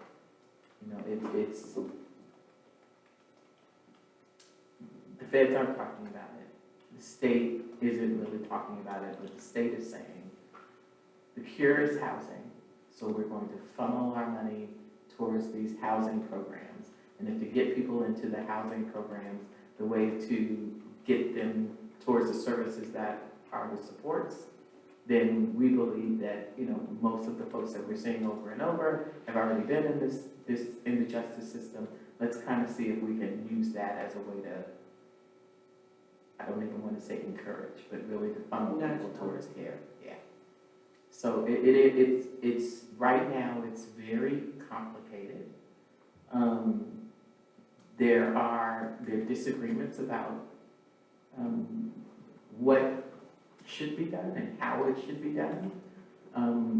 For me, the city is kind of sitting in this middle ground where we're hearing from the community that's saying, what are you doing? You know, you've got this tool, and I see that somebody is in crisis, but my kids are also saying this. They're in my park. You know, they're on my doorstep. They're behind my house. And it doesn't appear that anything is being done, and it doesn't look like law enforcement is doing anything. Businesses are saying the same thing. What are you doing? And then we have the stakeholder community and the advocacy community going, yeah, we see that, but what can we do? There isn't housing. You know, we're not there. There isn't support for operations. So, you know, what can we do for these people that we see are in crisis, but we don't have anything to offer to them? It is really a quandary right now, and nobody's kind of caught up. We haven't really caught up with each other about what makes the most sense with. But we do know that if Davis doesn't have something in place, because of the migration that we're seeing between counties and between communities, if we don't say what it is, what our approach is going to be, it just makes it harder for the new people that are coming, for the people that are existing here, and for the people that are providing the services to go, here are what the rules are. And this is why we're approaching it this way, and reiterating to people what the expectation is, because then nobody knows. So what is happening in Davis? And what is the approach? So it is it's a very complicated question. Some of it is funding driven, some of it is just approach driven. And at least from what I'm seeing, compared to what some of the other, particularly larger jurisdictions, Oakland's and San Francisco's and with larger populations of unhoused are doing, Davis's approach is much more people-centered, and the first approach is kind of how do we explain to you that to be a good member of Davis's community, this is the code of conduct. So can you meet this basic code of conduct? We're going to talk to you about what that is. And if you're not creating a problem, if you've got a system that's kind of set up for yourself and you seem to be okay on your own, we're not going to come after you and just because you're here, everybody goes. You know, that's not the approach that Davis is taking, that I've seen that our law enforcement agency is taking. That's just not what they're doing. You know, it's more of a, what's happening? Who can we connect you to? If you're here, if we have to respond to a number of calls because your behavior is making people feel unsafe, and we're going to have to come back and we may have to talk about enforcement. But let's hit you with this first. Let's hit you with, go talk to this place, go talk to this place, go talk to the outreach worker, go over to Paul's place, go to respite. Here's how we would prefer to have the conversation and what we need to see from you. And then, you know, they enforce at their discretion. It's really at their discretion. And what we're seeing is that before enforcement happens, they reach out. So PD will reach out to our outreach teams and go, I'm working with this person. Have you worked with them before? What are you seeing? who's in contact with them, have they been counseled before, what's the experience? And based on what they're hearing, they may make the determination to enforce. But even if they do that, they're gonna reach out to Paul's place and go, okay, we've been talking to Joe over and over. And every time we talk to Joe and say, this is a problem, this place is a problem, he's not complying. What do you suggest? And if they're saying, when he comes to us, we're having the same issue, or his behavior is escalating, and he's making us feel unsafe, that's when we're gonna move to enforcement.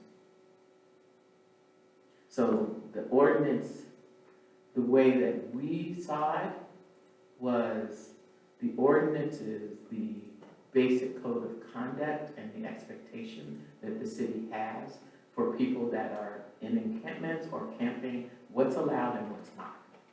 And then, I think on January 7th, the police department and the council are also going to have a values discussion. And that's the resolution. So council has done this ordinance, here's the black and white rules, and then the council is also going to have a resolution that says, now here are our values. We approach with outreach. We approach with engagement. That is the first approach that we want to take. And this is how we feel about what we're seeing. We don't want to see, we're not looking to punish people that are unhoused. That's our city's value. So we want to see that people get notice first, that they understand what's happening, that outreach is happening and people know where services are that are available to them, and that's what we lead with before we get to a violation of the ordinance. And that's what council is going to be discussing at their next meeting. What's the resolution look like that expresses our values related to the black and white ordinance?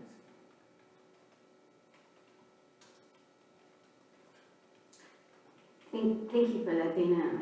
I really appreciate all that because I missed the meeting.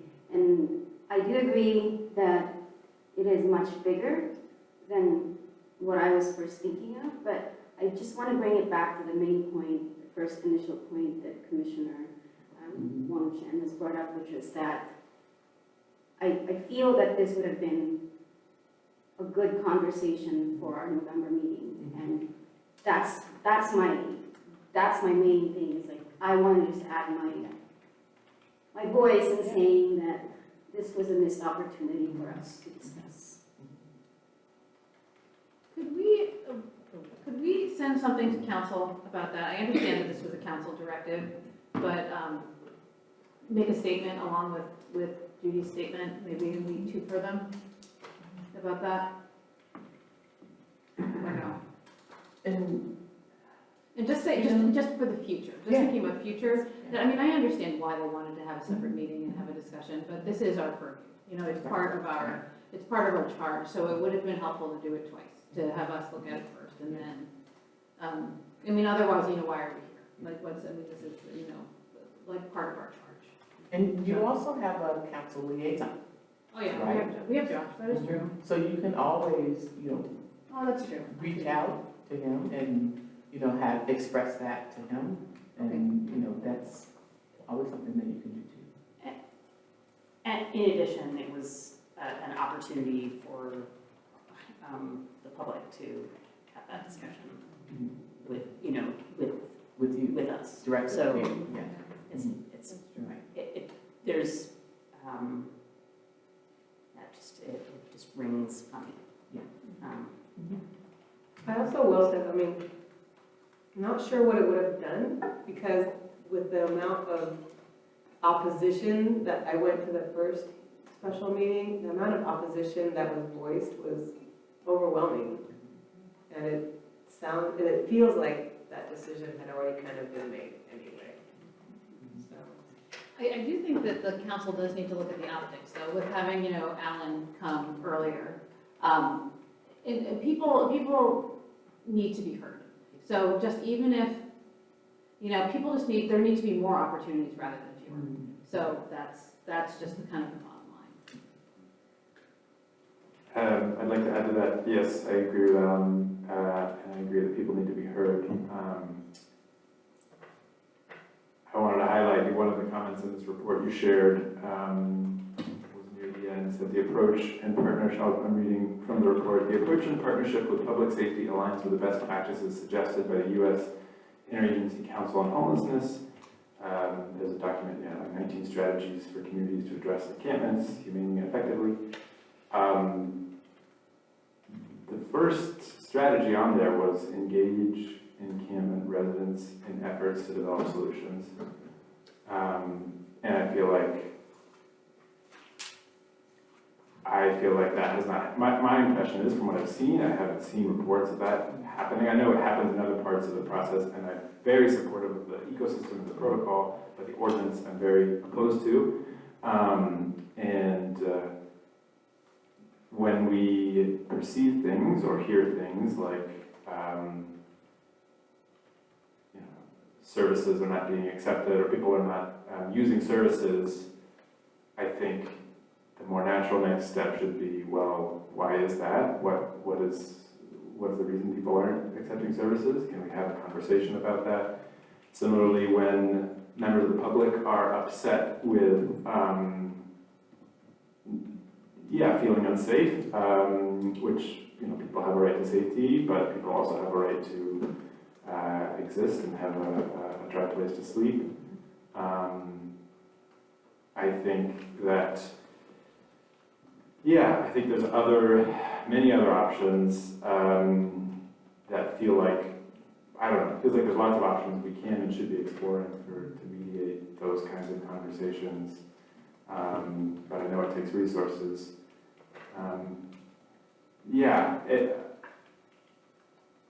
Those are my main comments, I think. I'm very supportive of the approach and the overall approach and the ecosystem, but I feel like this ordinance is very clearly just further criminalizing. I had one other thing I did want to say. Related to the comment about migration, and if that's a concern, I don't agree with that. I don't agree with that concern.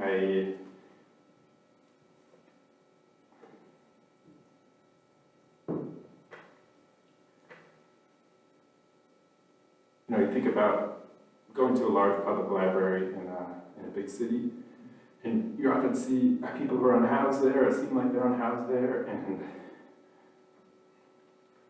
I don't think that's a negative thing. I think that's an endorsement of we've been able to create a space that people are using and feel safe in. I know it's hard to see, and I know not everyone thinks, agrees with how I see that, but I feel like we can think the same way about our city. And if people are coming here more, maybe that's because we're doing something right. Beautifully stated. I think that's absolutely fair. I do. I think that's absolutely fair. I think also if you need, there's things back here. So. It's okay. I'm just gonna say this back. If I could continue with some different questions. So much of this deeply resonates with me as well. I like what Commissioner Ringer just said about supporting the protocol and not supporting the ordinance. Yes. Because I do think that the 2 points have been conflated a lot in our public conversations of the 2 meetings that I attended with the city and here. And one of my questions to you, Dana, and I'm sorry that you don't have Chief Henry here with you, that you mentioned the meeting with the partnering stakeholders.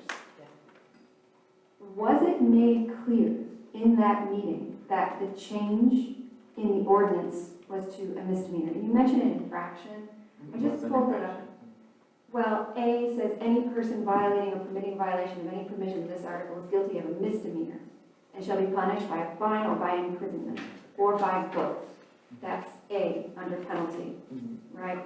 So it's not an infraction unless those things are truly interchangeable, but I understood that an infraction was the lesser and that was one of the amendments that was presented to city council, which was not entertained by the council in that 3-2 vote. So my question is, in that meeting with the partnering stakeholders, was the protocol presented, or was it the change that we're making is to add misdemeanor imprisonment to the ordinance? Did our partnering stakeholders truly understand that? So, yes, we did talk about what the penalties would be. The conversation was twofold. One was, at what point would would the higher penalty be imposed? And what would the process be to impose that higher penalty? Because the stakeholders absolutely understand what the impact would be of having this appear permanently on your record, because of the impacts to housing and other services. One of the longer conversations was for the people that would kind of run afoul of this ordinance. They've already got a history and a criminal history of higher levels of imposed penalties. So for them, if we're working with people that are, if through the early part of the process, we're already identifying people that are essentially creating a nuisance, and we can look up what their records are, we can usually see that they've got a long history of being law enforcement involved. One of the assurances that we were getting was, if we're engaging with someone that's new to us, doesn't have this history or background of run-ins, essentially, then is this a person that we want to impose this on? Probably not. Probably not. And again, it's that discretion piece. Because it's the enforcement is discretionary. It is not an automatic. We've come to see you 5 times, so we're automatically going to, or we've seen you once and we're concerned, so we're automatically going to impose this ordinance in this way. It is that, it's a discretion thing. So I hear you, and that may comfort a lot of people that there's discretion involved, but I'll tell you that it does not comfort me, because that means that if you appear more frightening or more agitated than someone next to you, who may in fact be someone who intends harm in this imaginary scenario I'm creating, but we might use our discretion to say, this person, you're running afoul of the ordinance. Yeah. And the fact is that anyone who is camping in all of those places as written in the ordinance, anyone who is doing that is running afoul of the ordinance. Anyone who's doing that is technically breaking the law, because the ordinance states that you cannot camp. camp in Right. the public or, yes, absolutely, absolutely. Okay, so the hope and dream that we're all signing on to here, and I'm not trying to accuse Chief Henry, there were some conversations about like, oh, well, this just means we don't trust our police department. Yeah. Chief Henry may be here for a long time, I hope that that's the case, but the law is on the books. Chief Henry is in a role, he's in a job. We've put a law on the books, okay? So to me, there's a lot of distance between the protocol, and the ordinance. And using discretion to enforce the ordinance opens up many different avenues for racism to enter the picture, for classism to enter the picture, any other kind of bias to enter the picture. Oh, you look good and calm in your sleeping bag, so we're going to decide to let that person, they're breaking the law, but we won't look twice. That's not equality of the law, is it? So, Right? So that's a problem. We have a problem here if we're relying on discretion. So what's the accountability force on the protocol side? Because that to me is the only intervention we have to ensure that we don't have a massive uptick in discretion-based arrest. but I guess for what we considered, and what I heard counsel say, is the law is pretty black and white, usually. It's, are you in violation of the law or are you not? And when are you going to when are you going to enforce this ordinance? And that's why they wanted this resolution to say, based on our values, this is the process we want to see before we get to enforcement. And this is the process that we want to see implemented first before this discretion is even applied. So the way that the way that the department, the way that outreach, the way that PD are looking at it is that we're going to be having lots of conversations before we even get to an enforcement point. We will know who's in an encampment. We will know the backgrounds of folks and what their engagement has been. We'll have talked to the people in the encampment about what's happening. And we will be asking folks, one, because a lot of encampments, folks are able to self-manage. They're like, we understand that, you know, that we're our own community. We can manage ourselves. We can keep to ourselves. We don't have a need for you to come out and to enforce. Some can do that. We've been to some places where they're going, yes, we can absolutely do that ourselves, but we've got a couple of folks that are here that we don't know that are creating problems for us. And we'd like to see enforcement because they're scaring us.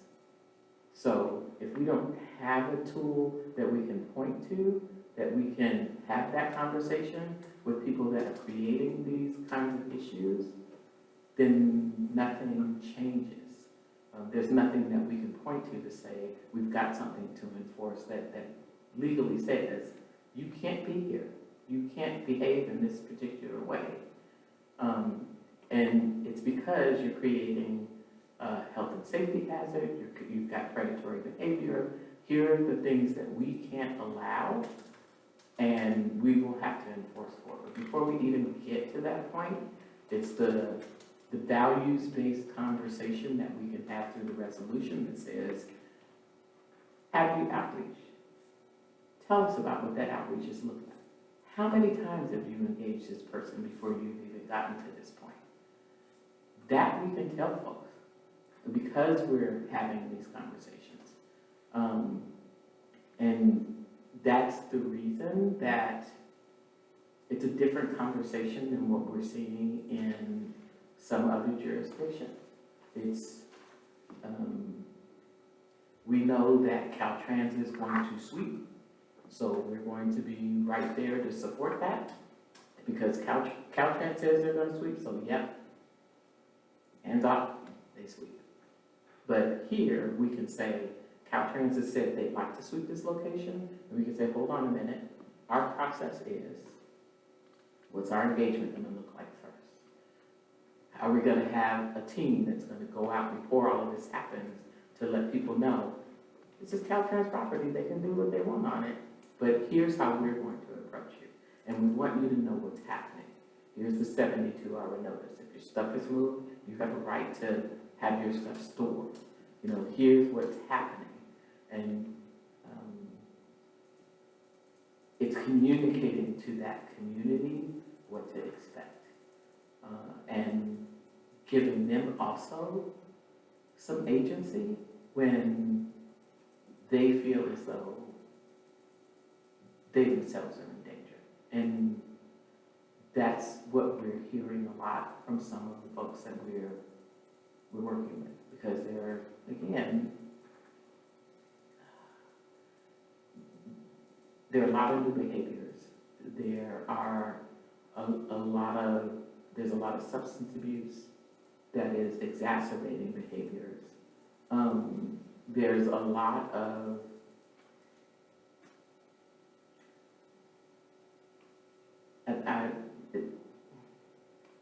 Davis is a compassionate town. People really care. They don't want to see people that appear to be struggling. That reputation is spread, that's being communicated to other locations, and they're going, well, that sounds like a great place to be. I think this is where I'm going to come and ask for help, or panhandle, or exhibit my behaviors, because is helpful. And I will back that up with an example. We have a person that came to the community last year, about this time, presented themselves at one of our retail locations, and the community was very concerned. One of our agencies reached out, our outreach team reached out, was really concerned about this person because they were elderly, they had obvious physical disabilities, they seemed incoherent, and we were worried. So our regular outreach team worked with mobile medicine to go talk to this person to see what can we do to kind of get you stabilized. How can we help? So we placed this person into our hotel program for a while and started case managing. And as we were case managing this person, what we found is that person came to us, they have housing in another jurisdiction. They have a caseworker in another jurisdiction. They have in-home supportive care in another jurisdiction. But they came here because of the compassion of the community. And they would commute in and panhandle and then commute back. And we've got folks that I can't get into housing. We're looking for places to get into housing. And we're diverting resources to someone that has all of those things.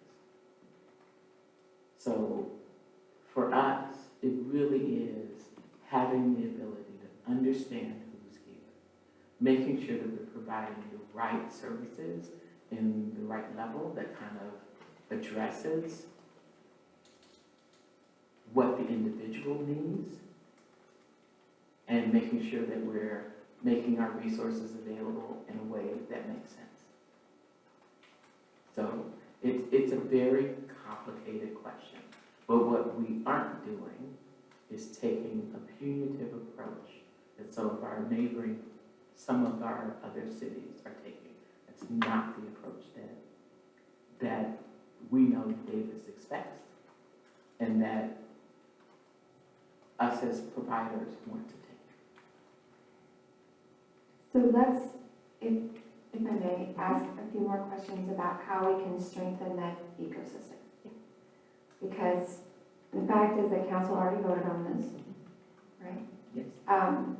Even if we have complaints or feedback on it now, what's important is how we move forward in making sure that that last step of enforcement doesn't take place.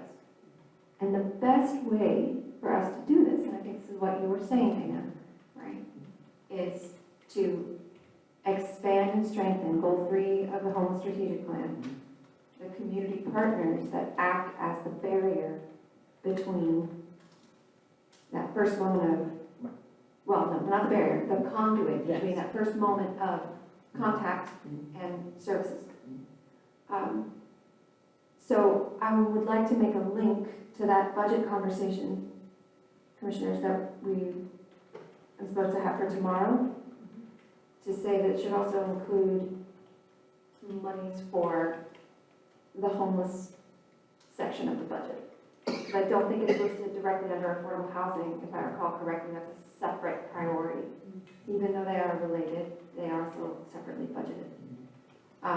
So I want to ask you, commissioners, for your permission to include that, because that's really, right now, our only power other than requests for continual updates on the progress of the front end of the protocol. So commissioners, I ask that of all of you.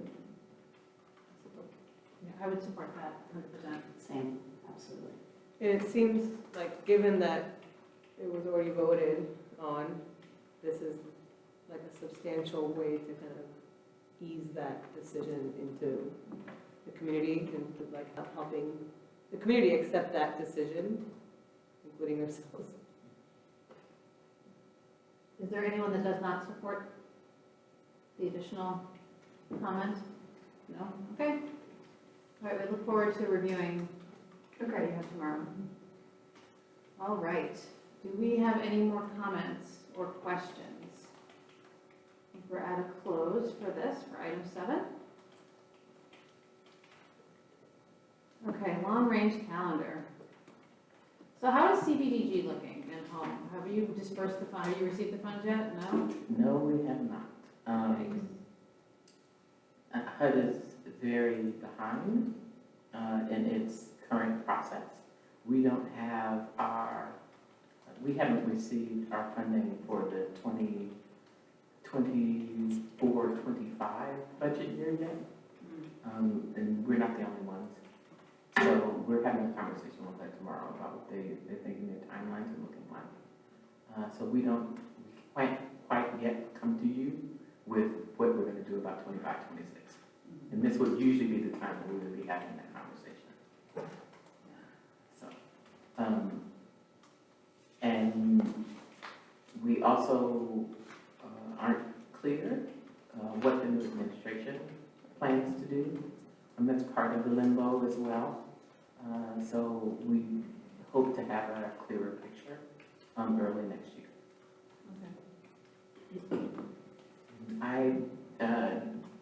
At this point, I don't have many change. I'm looking at the long-range calendar because there are other things that we'd like to place on the long-range calendar for you. That I'd like to align them with some of the discussions that council is having too.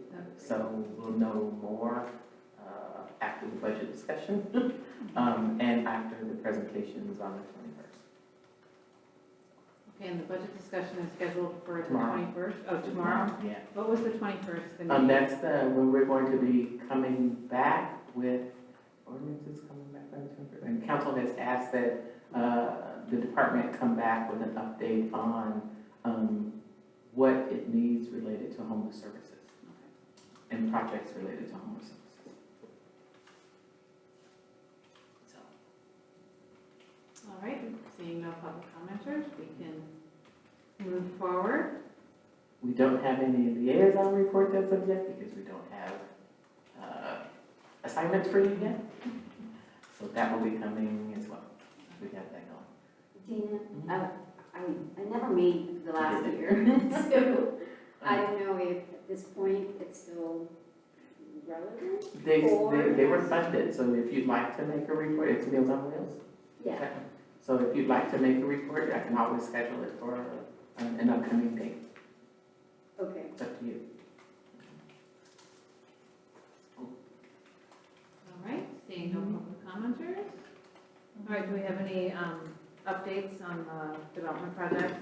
We don't have any development projects that need to come back to you yet. I checked with community development. There are a couple of new projects that are being proposed to community development, but we're not sure if they're gonna have an affordable component. So we're expecting to hear back out after the first of the year.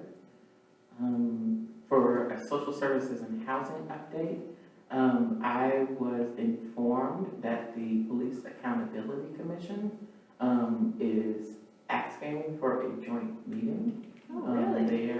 They've asked, there are a couple of items that they would like to discuss with the commission. I'm not quite clear what the items are.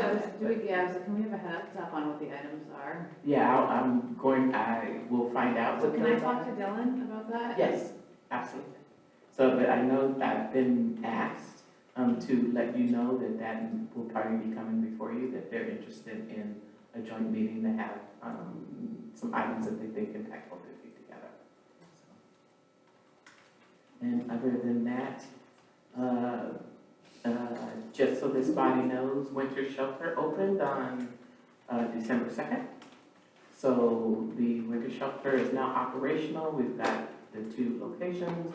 One is at Paul's Place, they've got 8 beds. One is at Highwell Flats, that's our motel site. They also have 8 beds. And Heart of Davis made a donation to St. Vincent de Paul so that they could also open 2 beds at the Highwell Flats. Those beds are available for non-business hours placement, so like on evenings and weekends, if somebody needs urgent placement, then St. Vincent de Paul will place them, let us know, and then we will provide case management services. So total of 10 beds over at Highwell Flats. Okay. And so far, all beds are full. Yay. So that's our update. All right. Okay, seeing no public commenters, I think we are adjourned. My Yes. last time at the gavel. Can't And remember. just as a Oh, sorry. notice, I did. Maybe, I feel like in past times when people have stepped down as chair, we've been able to share accolades, positive memories and things of our chair. And so, if I may, before we dismiss, just point out that when I came onto the commission, you know, Judy and you were the veteran folks, and I felt like you've always kept an even keel perspective of things, helps, you know, move things efficiently, as timely as one can do in the format that we're in. And so I wanted to allow you to still have this lovely opportunity to have your own gavel at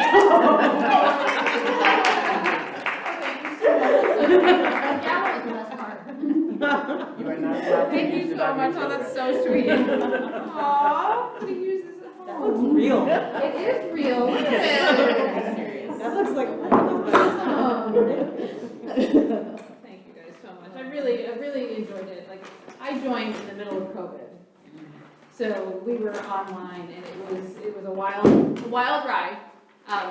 But it's been 3 years now, or 3.5 of being vice chair and chair. And I hope you all get to enjoy it at some point because it does make you look at the commission in a different way. In a different way it just adds to it.